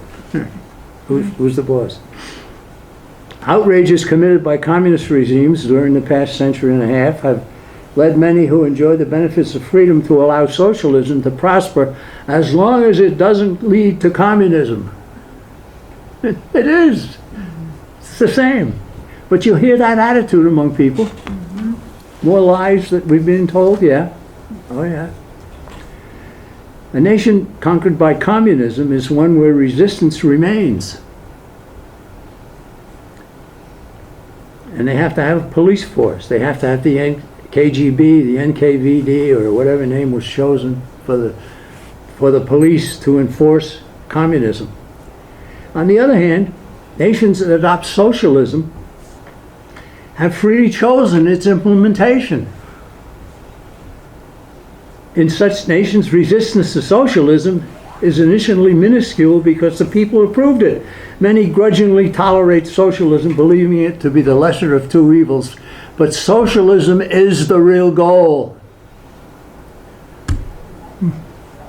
In fact, socialism is more dangerous than communism. Communism, you still have resistance. Socialism, the people who have put it in power are people guilty, and they've lost their opposition. They've lost their will to fight. In 1935, two communists, James Ford and James Allen, authored a widely distributed 47-page booklet called The Negroes in a Soviet America. They were predicting what they wanted to have happen so that we would have a Soviet America, and they were going to use the Negroes in America to accomplish the goal. Okay. The purpose was to organize black Americans into having the U.S. freely accepted the totalitarianism devised by Marx and Engels. Right? Proudly identifying themselves as communists, James Ford and James Allen, nevertheless, revealingly ended their small booklet, I have a copy of it, I didn't bring it, by calling on readers to join the Communist Party, help create the powerful, great vanguard which is leading the masses toward socialism. They said their goal was socialism, not communism. Okay? This wasn't a mistake on the part of Allen and Ford. The communists wanted the people to choose socialism.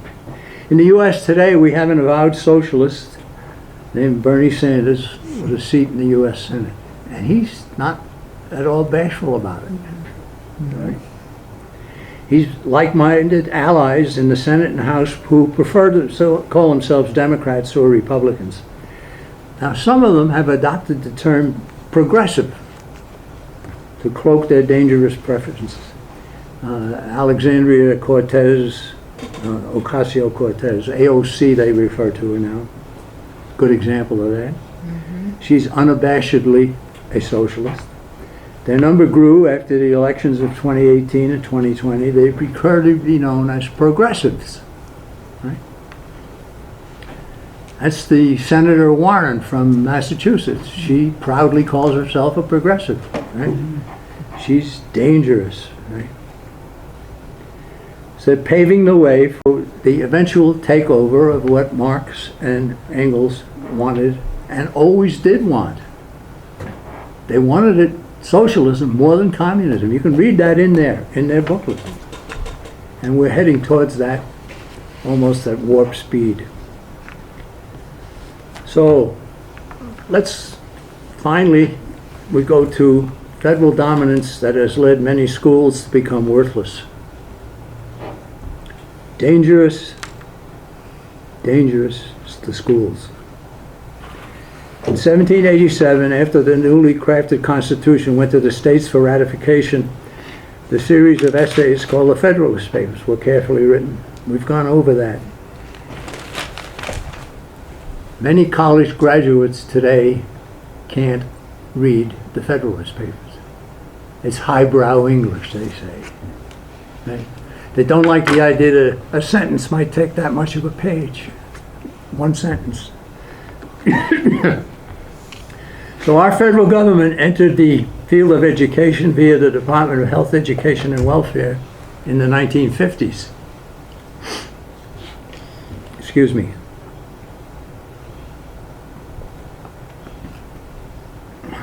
Creation of federal programs and guidelines then grew markedly after 1979 in the formation of a cabinet-level position called the Department of Education. That was Jimmy Carter's gift to America, right? Federal involvement in the schools ballooned through federal funding and programs. Every student succeeds, race to the top, no child left behind, Common Core, right?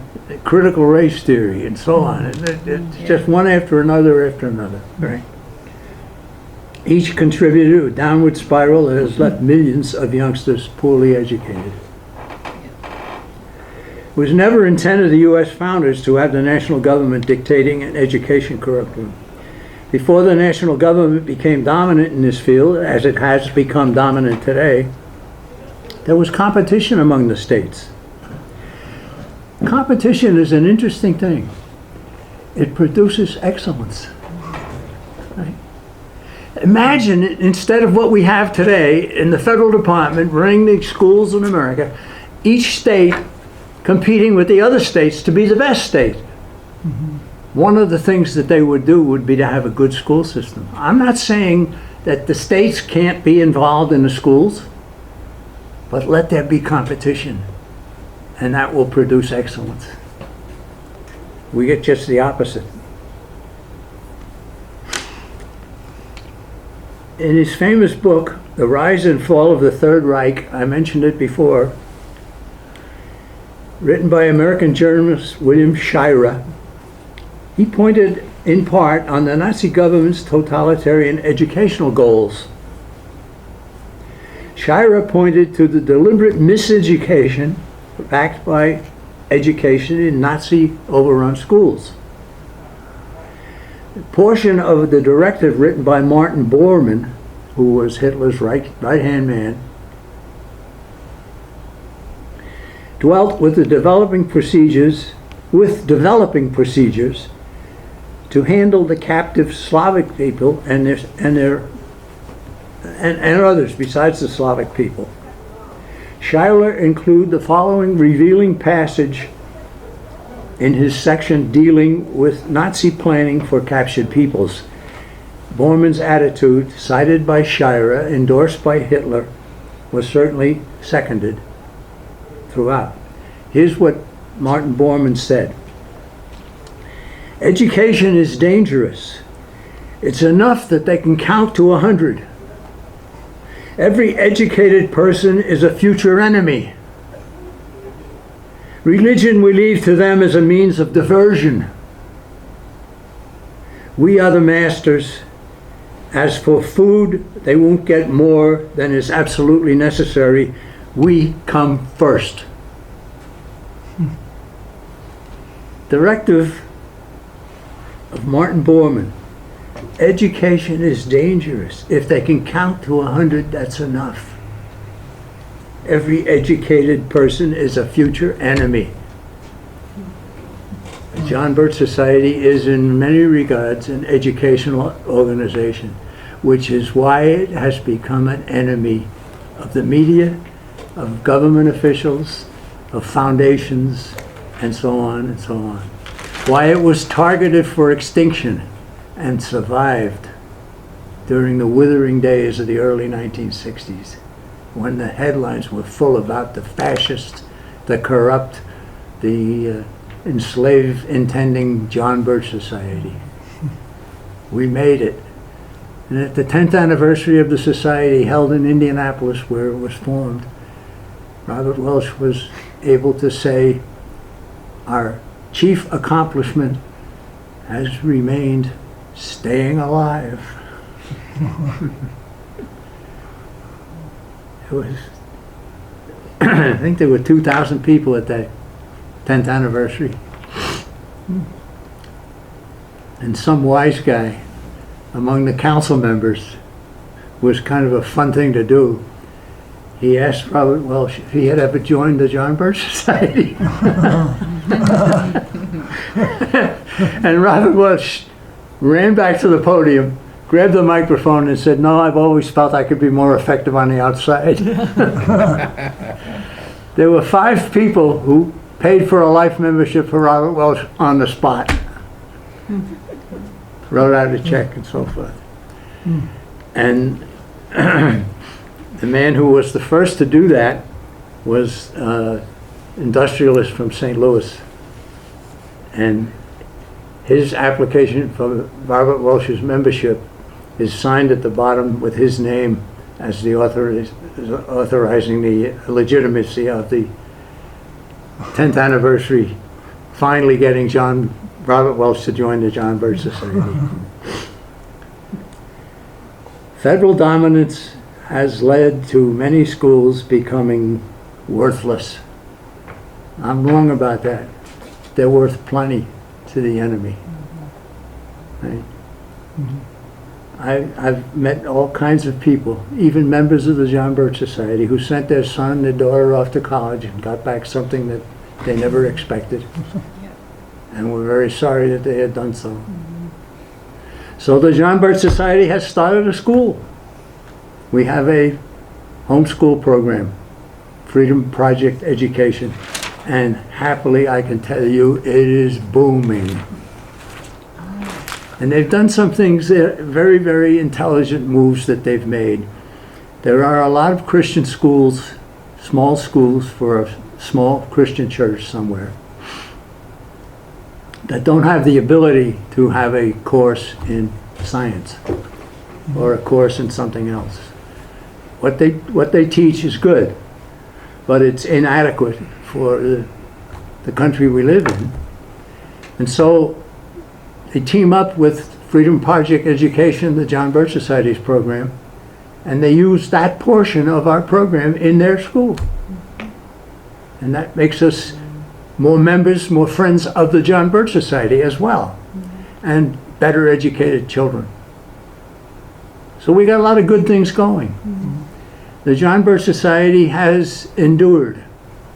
It has grown. It has had many successes. Some of you may know or may not know that I wrote a book. It's about 4 or 5 years old now, I think, or maybe more. The history of the John Birch Society. 400 pages, right? I got to the 400th pages and I said, enough! I was tired. My fingers were getting tired running it. But anyhow, if any of you would care to get a copy of it, I'll be happy to send you a reduced price copy. It costs $25. I'll send it to you for $15, postage included, and you can reach me at P.O. Box 3076 in Wakefield, Massachusetts, 01880. Could I give everybody your email? Email jfm3076@aol.com. AOL3076@aol.com. I've spent a lot of evenings recently as a participant in a Zoom program with members of the society in Idaho or Minnesota or Texas or wherever. And it's a delight to give some information and then answer questions and well, tell us, what was Robert Welsh really like? I say he was a very serious man, but he was also a man who enjoyed a good story. Right? I pulled a trick on him one time. I had formed a little organization. It was called the Society for the Restoration of Lost Positives. And then the people go, what the heck's that all about? I said, well, there's a lot of words in the English language that exist only in the negative sense.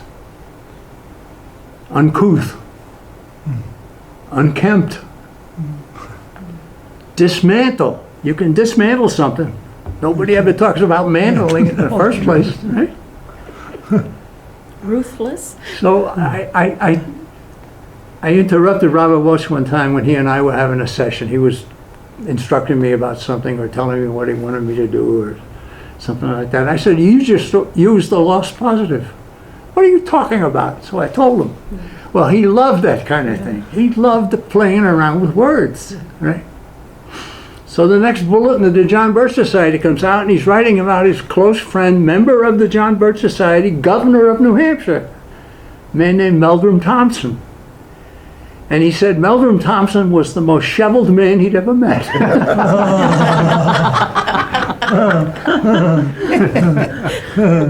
I created a monster. Shoveled. But Robert Welch was that kind of person. He enjoyed a good story. I remember being the MC of one of the banquets one time, and I actually chided the audience. I said, I understand there are some people in this audience who are building a home, a getaway home in the woods, or you're stocking dried food, or you're something. You're preparing to lose, and I want you to stop preparing to lose. I want you to think about winning, not losing. And then I said, let me tell you what I'm going to do. What I'm going to do when we win this battle is I'm going to take a trip on one of those slow freighters that goes around the globe, and I'm going to read all the books he thinks I've read. He enjoyed that. He enjoyed that. I asked him one time if I could borrow a book in his library, and he said no. I said, I'm not going to steal it. I'll bring it back. He says, Jack, where do you think I got all those books? So he was a man who had a sense of humor. Yeah. He was a great historian. He was a philosopher of sorts, and a determined man that evil should be combated and good should be promoted. I feel extremely honored to have been close to him and extremely fortunate. So, if you can get to know Robert Welch, if you get the biography of the society that I formed, you'll get to know him a little better, certainly. Okay, any other questions? All right, I'm sorry, it's always me. all right. So I have a philosophical question. Like, so you have Karl Marx and all these people promoting willingly these ideas. Where do you think this comes from? Satan. Okay, that's the only thing I can come up with, Yeah. too. Oh, yeah. It's evil. Robert Welch would call it a satanic and diabolic conspiracy. Right? Yep. Absolutely. I've written a recent book outside of John Birch Society. It's a book about the penetration of the Catholic Church, which is amazing and very successful. And it goes back over 300 years of history and what happened here that led to this, that led to this, and led to that, and so on. And I'm just about to finish autographing and selling 1,000 books. And my co-publisher has outdone me. He's got 2,000 sold. You know, he's on the internet with it and so forth. And it's having a good effect. It's waking up people who need to be awakened about the problems in the Catholic Church. So Is that Doug Bursaw down there? Doug Bursaw, Doug yeah. Bursaw. Doug Bursaw, who I helped, I led him into being a strict Catholic. Oh, yeah? Yeah. They're called Lepanto Press down there in New Hampshire, so if you have No, people that want to bring... Loretto. What's that? Loretto Press. Loretto, sorry. Ponto. Sorry, Loretto. Got the two places mixed up. So where are we? We're at a situation where we have to dwell on the problems that are facing our country and get people aware, wake them up, in other words. And sometimes you get in the position of saying, all you guys in the Birch Society, you're just all bad news. You know, I don't want to hear any more bad news, right? So always work in the fact that education can overturn a conspiracy. exposure. That's what we do in the Birch Society. And that's what we'll continue to do for as long as we can. Can we win this battle? Yes. Yes. Education is our strategy and truth is our weapon. And with God's help, we'll build a better world. With God's help. In other words, we don't believe in the cancellation of the first article of the U.S. Constitution, amendment number 1. Okay, I wanted to just mention a little bit about NATO. NATO was formed in 1949, and the Secretary of State at the time was a man named Dean Acheson, who was never named as a communist because he was cheating them out of dues, I guess, I don't know. But he was as bad an influence in this country as any of those people were, ever.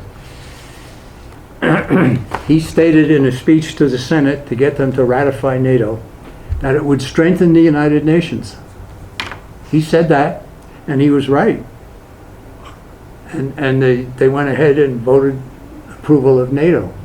There were only 13 senators who said no to NATO. NATO says an attack on any one of the nations who are part of NATO is an attack on all, and everybody must contribute to the fighting the enemy, right? I think Putin is a very clever man who has set himself up to be the target of NATO. And he mentions it all the time. He doesn't want Ukraine to be in NATO. He doesn't want Ukraine to have NATO assistance. He doesn't want, NATO's the bad guy, the bad guy, the bad guy. And the more he says it, the more American people say it must be good. Very clever move on NATO's part. Right? In 1950, Korean War broke out. As I mentioned previously, President Truman sent troops. Where are you getting the authorization? He said, I sent troops to NATO. He didn't use the term NATO. He said, I sent troops to Germany without an approval of the Congress. I can send them to Korea. And he did. So we fought the war in Korea, and it was under NATO command, a hidden NATO command. And the generals who fought in Korea later testified that somehow the enemy knew what we were going to do before we did it. They had infiltrators. They knew. Who were those people? Well, it's a requirement of NATO, of the United States Constitution. It's a requirement of the Charter of the United Nations. And I have a copy of it here. Charter of the United Nations is not a very big document. You can see it's about the same size as the Constitution and the Declaration of Independence. One portion of it deals with what they call regional arrangements. That's the construction of NATO. NATO was formed under the United Nations to be a regional arrangement subservient to the United Nations. Right? How many people in America know that? Article 54 of the Charter of the United Nations, talking about regional arrangements, says this: the Security Council shall at all times be kept fully informed of activities undertaken or in contemplation under regional arrangements for the maintenance of international peace and security. Or in contemplation. In other words, the American generals could form plans to fight the war in Korea, and those plans would quickly be transmitted to the communist side, who knew what was going to happen and kill our people. And the generals came back after the war and said that in the Congress. Somebody was telling the enemy what we intended to do. And General MacArthur wrote a book called Reminiscences, and in his book he cited the Chinese communist general whose troops came across and were not impeded as they should have been. He cited the communist general saying, I would never have sent my men and risked their lives and my equipment if I had not known that General MacArthur would be restrained. Who told them? NATO. NATO was in charge of the Korean War. It's not well known. Okay, so they had a very successful operation going with NATO. So let's do it again. And they formed SEATO, SEATO, Southeast Asia Treaty Organization. And SEATO conducted the Vietnam War. And again, our people would say they knew what we were doing. Or they would say we were restricted. The rules of engagement were found for the Air Force were eventually published by Senator Barry Goldwater in, I think, 1994. He did that. I have a copy of those rules of engagement. You can't attack a truck if it turns off the highway and is 100 yards away from the highway.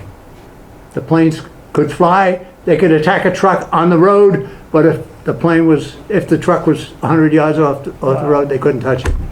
You could not impede the ships going in and out of Haiphong Harbor in North Vietnam, delivering goods from Eastern Europe, from Czechoslovakia, from communist-controlled countries, delivering the wherewithal to make war against the Americans. You couldn't touch that harbor. Right? Way back in that period, there was a chairman of the Joint Chiefs of Staff, Admiral Thomas Moorer, M-O-O-R-E-R, and Thomas Moorer was the top American military official, chairman of the Joint Chiefs of Staff. He knew something was going wrong, but he couldn't put his finger on it. He eventually retired. I got to know Thomas Moorer. And I used to go to, he lived in suburban Maryland, and I used to go down to D.C. occasionally to do birch business. And I always stopped in to see Thomas Moorer. And he finally authorized a statement. He said, I was the top military man in the United States military, and I've learned more about what was going on in this world from the John Birch Society and the New American Magazine than I ever learned as chairman of the Joint Chiefs of Staff.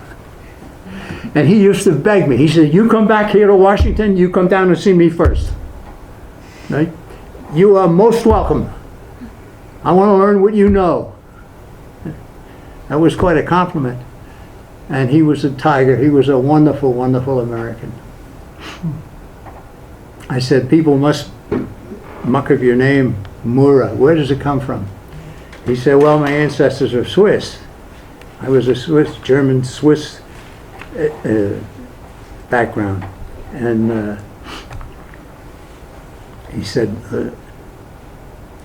the name might have been Moore, and they mucked it up and put an extra O, and they didn't know what an umlaut was, and there's something like that, you know. But anyhow, I had the good fortune to get to know him before he passed away. Yeah. So, Well, that's why I'm here.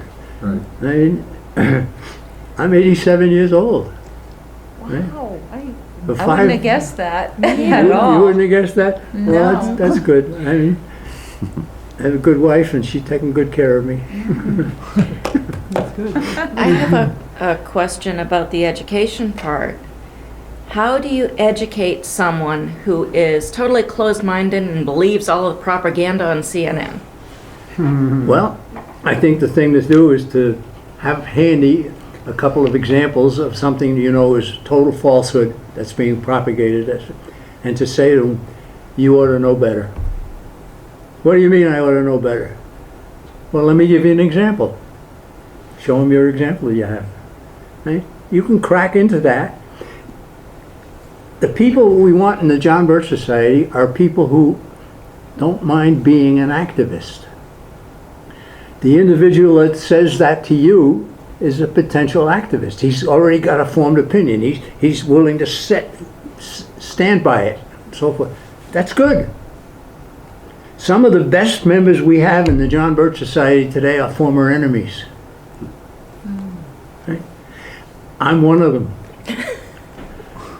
when I first heard of the John Birch Society, it was in the newspapers, it was on radio and television. This was the early 1960s.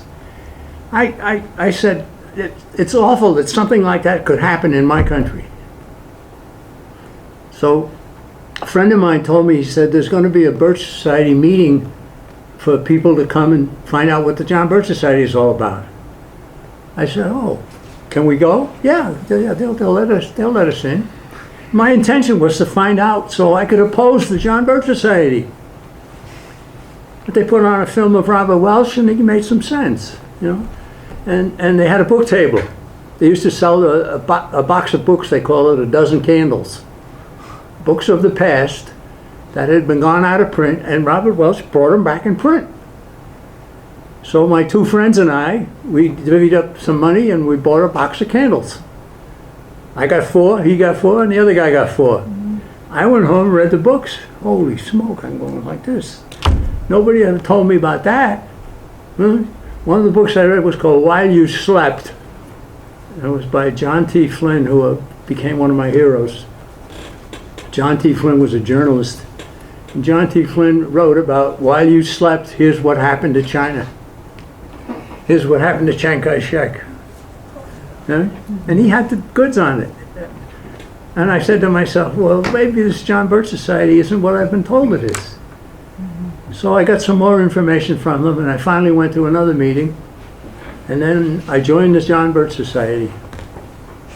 And first meeting I ever went to was mostly people who were what you might call fundamental Christians, Baptists or something, I don't know. No, good people. And here I was, a hardcore Roman Catholic. And they welcomed me. And they were glad to see me. And they were happy that I was in the group and so forth. I said, well, this Birch Society is doing all kinds of good. Even that. I was impressed by that welcoming that I got. And some of those people became very good friends of mine. How old were you when you went to that first meeting to... How old was I? Yeah. Well, I was born in 35. The first meeting I went to, I think it was in 62. So it's never too late. Oh, I mean, I was still a young man then. Okay, and my good question friend over here has another question. Well, yeah, I'll keep it short. So given the education that all young people receive today, how do you ensure that John Birch isn't going to be infiltrated with bad ideas? Oh, I mean, this we've had indications that might be the case in here or there. But we have very staunch Birch members, editors of our publications and so forth. We had some people who wanted to change the Birch Society from more of an action organization than an educational organization. You know, start your demonstrations. Martin Luther King can do it. Right? You tie up the traffic, not him. And so on. So that's never going to happen. okay. We will exhibit at a county fair. We will make ourselves available on radio, television, and so forth. I was telling Steve on the way over here, I did 3 hours one night with Larry King. And that's during a period when there wasn't any internet. You know, if you wanted people to contact you, you had to tell them to write a letter and so forth. We got almost 400 letters from that one broadcast. I was down in Florida, and on a talk show, and a guy, they finally said, okay, you're next. What's your question? He said, I want to start off by saying I'm angry. And I thought, well, here we go again. Birch Society is going to get trashed. He says, I'm angry because what this man is saying is actually true. I know it's true, and nobody else is saying it. That's why I'm angry. And I went like that. I've had some really, really impressive, energizing me experiences. It's been terrific. At your age, in your perspective, kind of following up with what she just asked, are you happy with the younger leadership that you're seeing Yes. coming up through the John Birch Society? Yes, yes, I am. Right. The editor of our magazine, which is a very important spot, is Gary Benoit. I recruited him and his family into the Birch Society, right? And he's been a jewel, an absolute jewel. We've had changes in leadership. We had to ask somebody to step down, and we replaced him with better leadership. The leadership we have now is the next generation, maybe even 2 generations from me. I'm the old guy, and they're doing a good job. I'm pleased. People like Alex Newman and Alex Newman is terrific. Bill Hahn is the new CEO of the society, and I was a little nervous about him getting that post, but he's proven to be very good at it. And he goes on the internet and analyzes the situation and does a good job. I'm impressed. So the society has a thing called the Board of Incorporators, right? In Massachusetts, when you form a corporation, you've got to have a Board of Incorporators, and invariably the Board of Incorporators becomes your Board of Directors when you first start. Robert Welch didn't do that. He kept the Board of Incorporators in session, you know? And the Board of Incorporators has the ability to ask for the replacement of the current leaders of the John Birch Society. Right? And I'm the chairman of the Board of Incorporators. Oh, wow. Where would you like to see the John Birch Society, say, 25 years from now? 25 years from now, Yeah. I would like to see the John Birch Society being honored by the American people who finally understand what we've been saying for so many years and are able to celebrate victory over the satanic conspiracy that means to control the world. That's what I'm, 25 years from now. I don't expect to be around, but I hope you're able to look down and see that that's what's happened. Mm. We got the plan, we got the program, we've got the experience, we've got the knowledge, and things have changed. If you read the Blue Book of the John Birch Society, the first chapter of it is a very compelling fear of communism. It's the communist conspiracy and so forth. We don't deal in that anymore. Communism, Robert Welch finally said 6 or 8 years later, he said in an essay he wrote called The Truth in Time, communism is only a branch of the conspiracy against mankind. And that led us to where we are today. Where are we today? Well, Klaus Schwab isn't a communist. He's an industrialist. But he's a scum. So we live at a time when all of the pillars of our society are under attack. All. And you can get a sense of that. Just start thinking about the LBGT, whatever other adjectives they put to it. How many of you have seen the story about the man, the college male student who declared himself a female and joined the swimming team Yeah, that's ridiculous. and is setting records? I know, that's absurd. Yeah. There were people who said that they would resign rather than let that happen. I don't know that anybody's resigned. You know, they let it happen. Yeah. We now have a member of the cabinet of the United States who is a Woman of the Year. transgender woman Got of the Woman year. of the Year. He- Time magazine. Yeah. Yeah. Well, that ought to end your subscription to Time magazine. That's crazy stuff. Yeah. Do what Newsweek did. Went out of business. I know. Definitely. The John Birch Society has a lot of different talented people now. They have Daniel Natal. He's great. Have you watched any of his stuff? He does a little political analysis. really quick vignette, Yeah.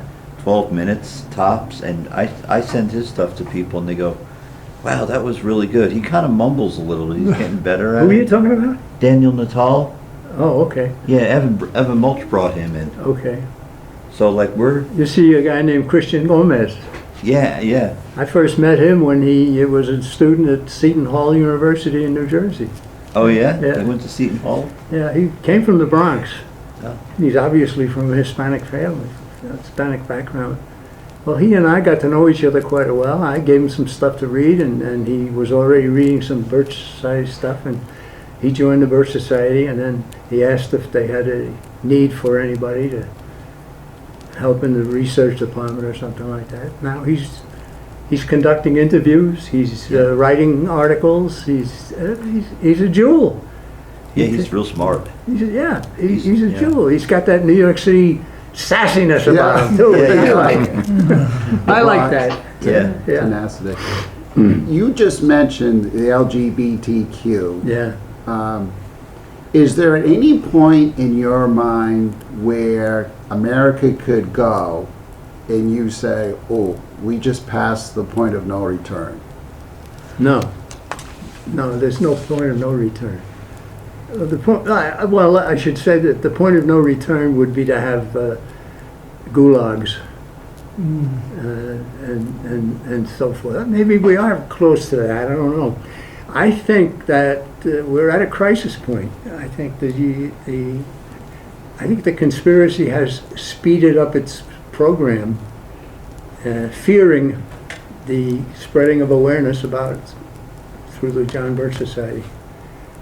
And it pains me deeply to see some of these conservative organizations sneering about the John Birch Society when they could help and don't. Right? Yeah. A philosophical conservative. There's more to it than philosophical conservatism. You've got a deliberate enemy trying to destroy you and your life and your livelihood and your children and the whole thing. And if you don't know that, get with it, find it out, and help us. Well, the society is enjoying a growth spurt, a very significant one. Growth in numbers, in people signing up, growth in subscribers to our magazines, growth of visitors to our internet, and so forth. What I like is people who have what is called a take the town mentality. If you join the Birch Society, you should say to yourself, well, who else have I got in this community I live in who is a member of the society? And if there's nobody else, okay, then start building. Start building a chapter of the society. And expect to be blasted, expect to be shunned, expect to have people be nasty to you and so forth. Yeah.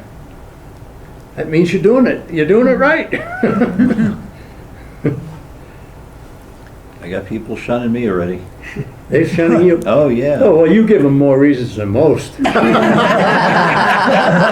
Well, you walked into that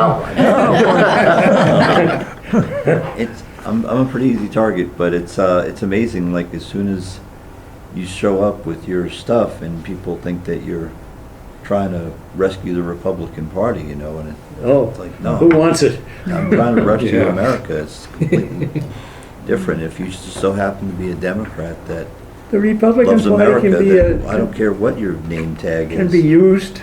The Republican Party can be used and is being used in some places. I'm sure in Oklahoma or Texas, Idaho, and some of these other states that they're members of the Birch Society who are the head of the local Republican Party. That's fine.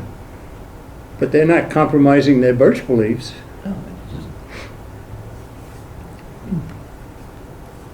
Take the message to good people. Sometimes If you get they have a significant response, you know that there's something in that person worth cultivating. And get that energy and that willingness to stick the neck out, get that for the right causes, and you've really won a real ally. so many of our members are former detractors. You know? Why do you think that is? Well, it's because people were buffaloed by the media, buffaloed by endorsements from government, a negative endorsement, you know. I consider myself one of those. I wasn't an activist out in the streets telling people, hide your children, the Birch Society's coming out. No, I never did that kind of thing, but I was against the Birch Society. And then my dad was very upset when I joined the Birch Society. I said, well, you don't know what you're talking about, Dad. Please, would you read this? Well, he started to understand that there was some good sense. Okay. Were you able to get him to join the John Birch Society? He died shortly after. He died young. Okay. Yeah. Yeah, my mom is against the Birch Society. Your mom is? Yeah. Yeah. She's the one I was talking about. She is closed-minded and buffaloed by the Well, you know, CNN. if you get that over and over again, then move on to somebody else. Yeah. It's terrible. We have been accused of dividing families. Yeah. We didn't divide the families. Yeah. They divided themselves.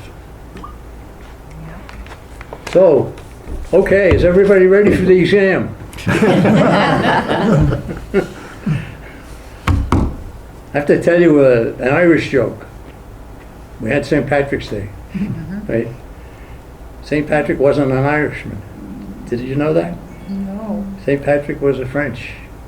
Oh. He was kidnapped as a teenager, brought to Ireland and made a slave. He finally escaped and went back to France and said, somebody's got to do something to help the Irish people. We get out from under the Druids and the screwballs that are running the country. He ended up a priest. And he went back to Ireland and he converted the country to Catholicism. But he wasn't Irish. That is interesting. Well, there's a story about a young Irishman who told his mother he was going to go to America. And she was a widow, and she said, well, you can't do that. You can't leave me alone. I'll come back, Mom. I'll come back. I'll be back. Well, write to me, she said. Write to me. Okay. His name was Cornelius Dunn. He was always known as Neely. Right? So, he was going after a cousin. Right? No, it was, he was, well, anyhow, he went to America. And he decided he was going to find Neely Dunn and to get him to contact his mother, which is what she wanted to have, because he hadn't done it. So wherever he would go, Neely Dunn was described to him as a man this high and this color hair and everything else. So he would see somebody that fit some of those definitions, and he said, "Are you Neely Dunn?" And the guy said, "No, I'm not." Oh, okay, all right. You move on. He goes someplace else. He was in Grand Central Station in New York City one time, and he went to the men's room, and he saw a guy washing his hands down at the end of the thing, and he said, "Are you nearly done?" And the guy in stall number 3 said, "Yes." And he said, "Why don't you write to your mother?" I don't know if you could see that coming. Nearly done. It was funny anyway. I'd like, if you don't mind me asking a question, another one. Okay. It's one of my favorite questions that I've asked probably 1,000 people since 2020. There's a segment of Americans who are disappointed with the turnout of the 2020 election. Yeah. They're sitting home,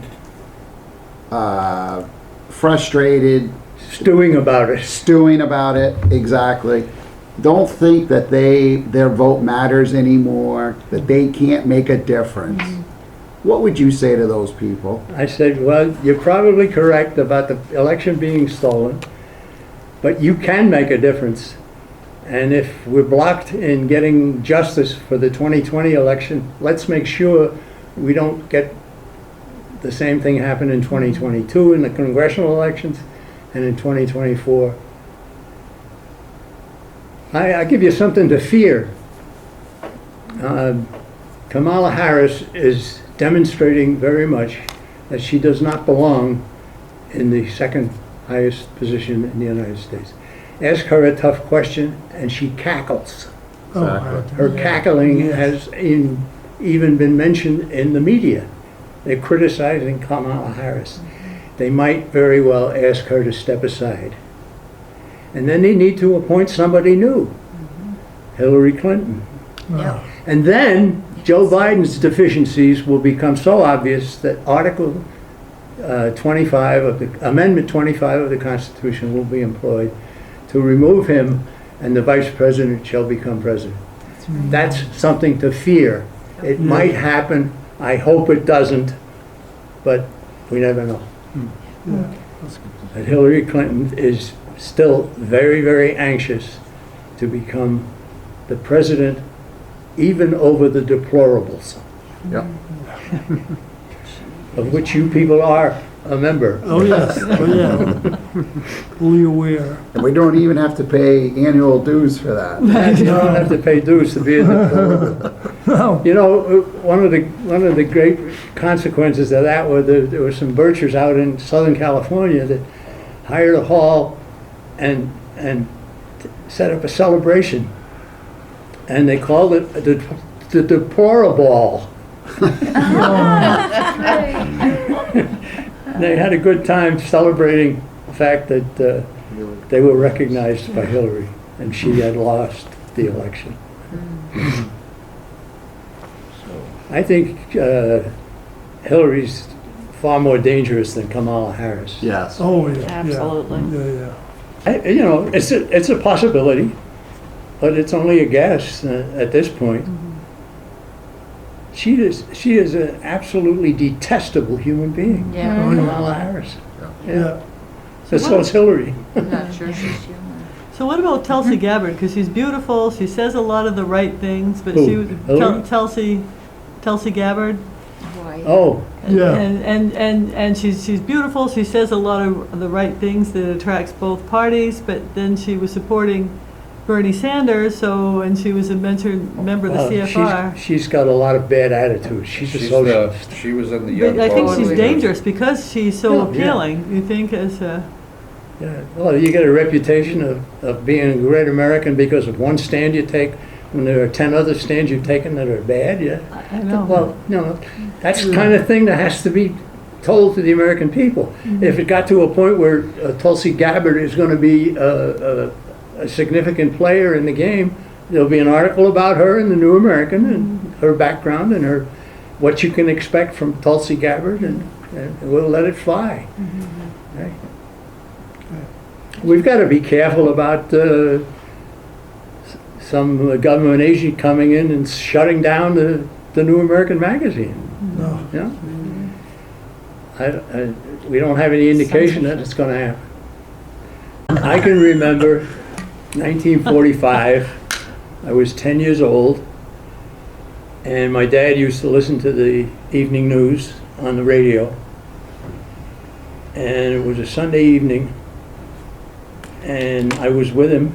The news came on, and a man named Robert Trout told us that the Japanese had just bombed Pearl Harbor. And I said, "What does that mean?" He says, "That means it's going to be war. We're going to be war." And he said, "We're going to have to defeat Japan." He didn't know about Germany going to declare war on us the next day or a couple of days after. But he said, "There's a threat of communism in the world, and the next war is with them, and you'll be in it." Yeah. That had an impact on my 10-year-old psyche. Yeah. He was right. Yeah. I reminded him of that later on. You know. Okay, let's wind this up and say this. America needs more good people in the John Birch Society. America needs it. It's not that the John Birch Society needs it, but the John Birch Society is the vehicle. You can join an organization. There's all kinds of organizations. I'm amazed to find out how many organizations there exist in the state of Maine. I mean, other countries don't, other states don't have that problem as much as you do here, although some of them have similar problems, not as many numerically. But you can join an organization, and where will you go with it? You'll have a meeting once every 6 months, or they'd have a speaker come in and have him not know what he's talking about. You know, you can do all different kinds of things, but you're not getting anywhere. And the grip on Maine is just as severe as the grip on other states. Maine needs the John Birch Society. America needs the John Birch Society. The world needs the John Birch Society. I'm in touch with people in foreign countries who love the John Birch Society, would like to have something like that in their country. I got a fellow in Austria, I'm in conversation with him, correspondence with him. I was invited by Australians to spend 17 days in Australia years ago, and to try to get them to understand what they needed to do. And I kept telling my host, you need a manifesto. What's a manifesto? I said, a Blue Book of the John Birch Society is a manifesto. You need the same kind of thing for your country. Who's going to write it? That's up to you. I'm not going to write it for you. I don't know. Never happened. Well-meaning, but no ability, really. Simple people. And then people loaded with rumors that went nowhere. All kinds of things. That's happening here in our country, too. Right? People call up every once in a while, is there any truth to this? And I would say, nope, ditch it, get rid of it, get other people to realize it's not true, it never happened. And we've had a significant role to play in that regard, and there are many people who are very thankful that we were able to steer them away from what would discredit them and get them nowhere. So the invitation is mine to give. I don't know if some of you probably are members of the society. If you are, thank you. If you're not, sign up. We got a country to save. We got a civilization to save. And I mean that. And with that, I'll say thank you very much for your attention. You've been awfully good to me. Thanks for Matt to have invited me. Next time we come, if we come again, let's magnify the audience. Thank you.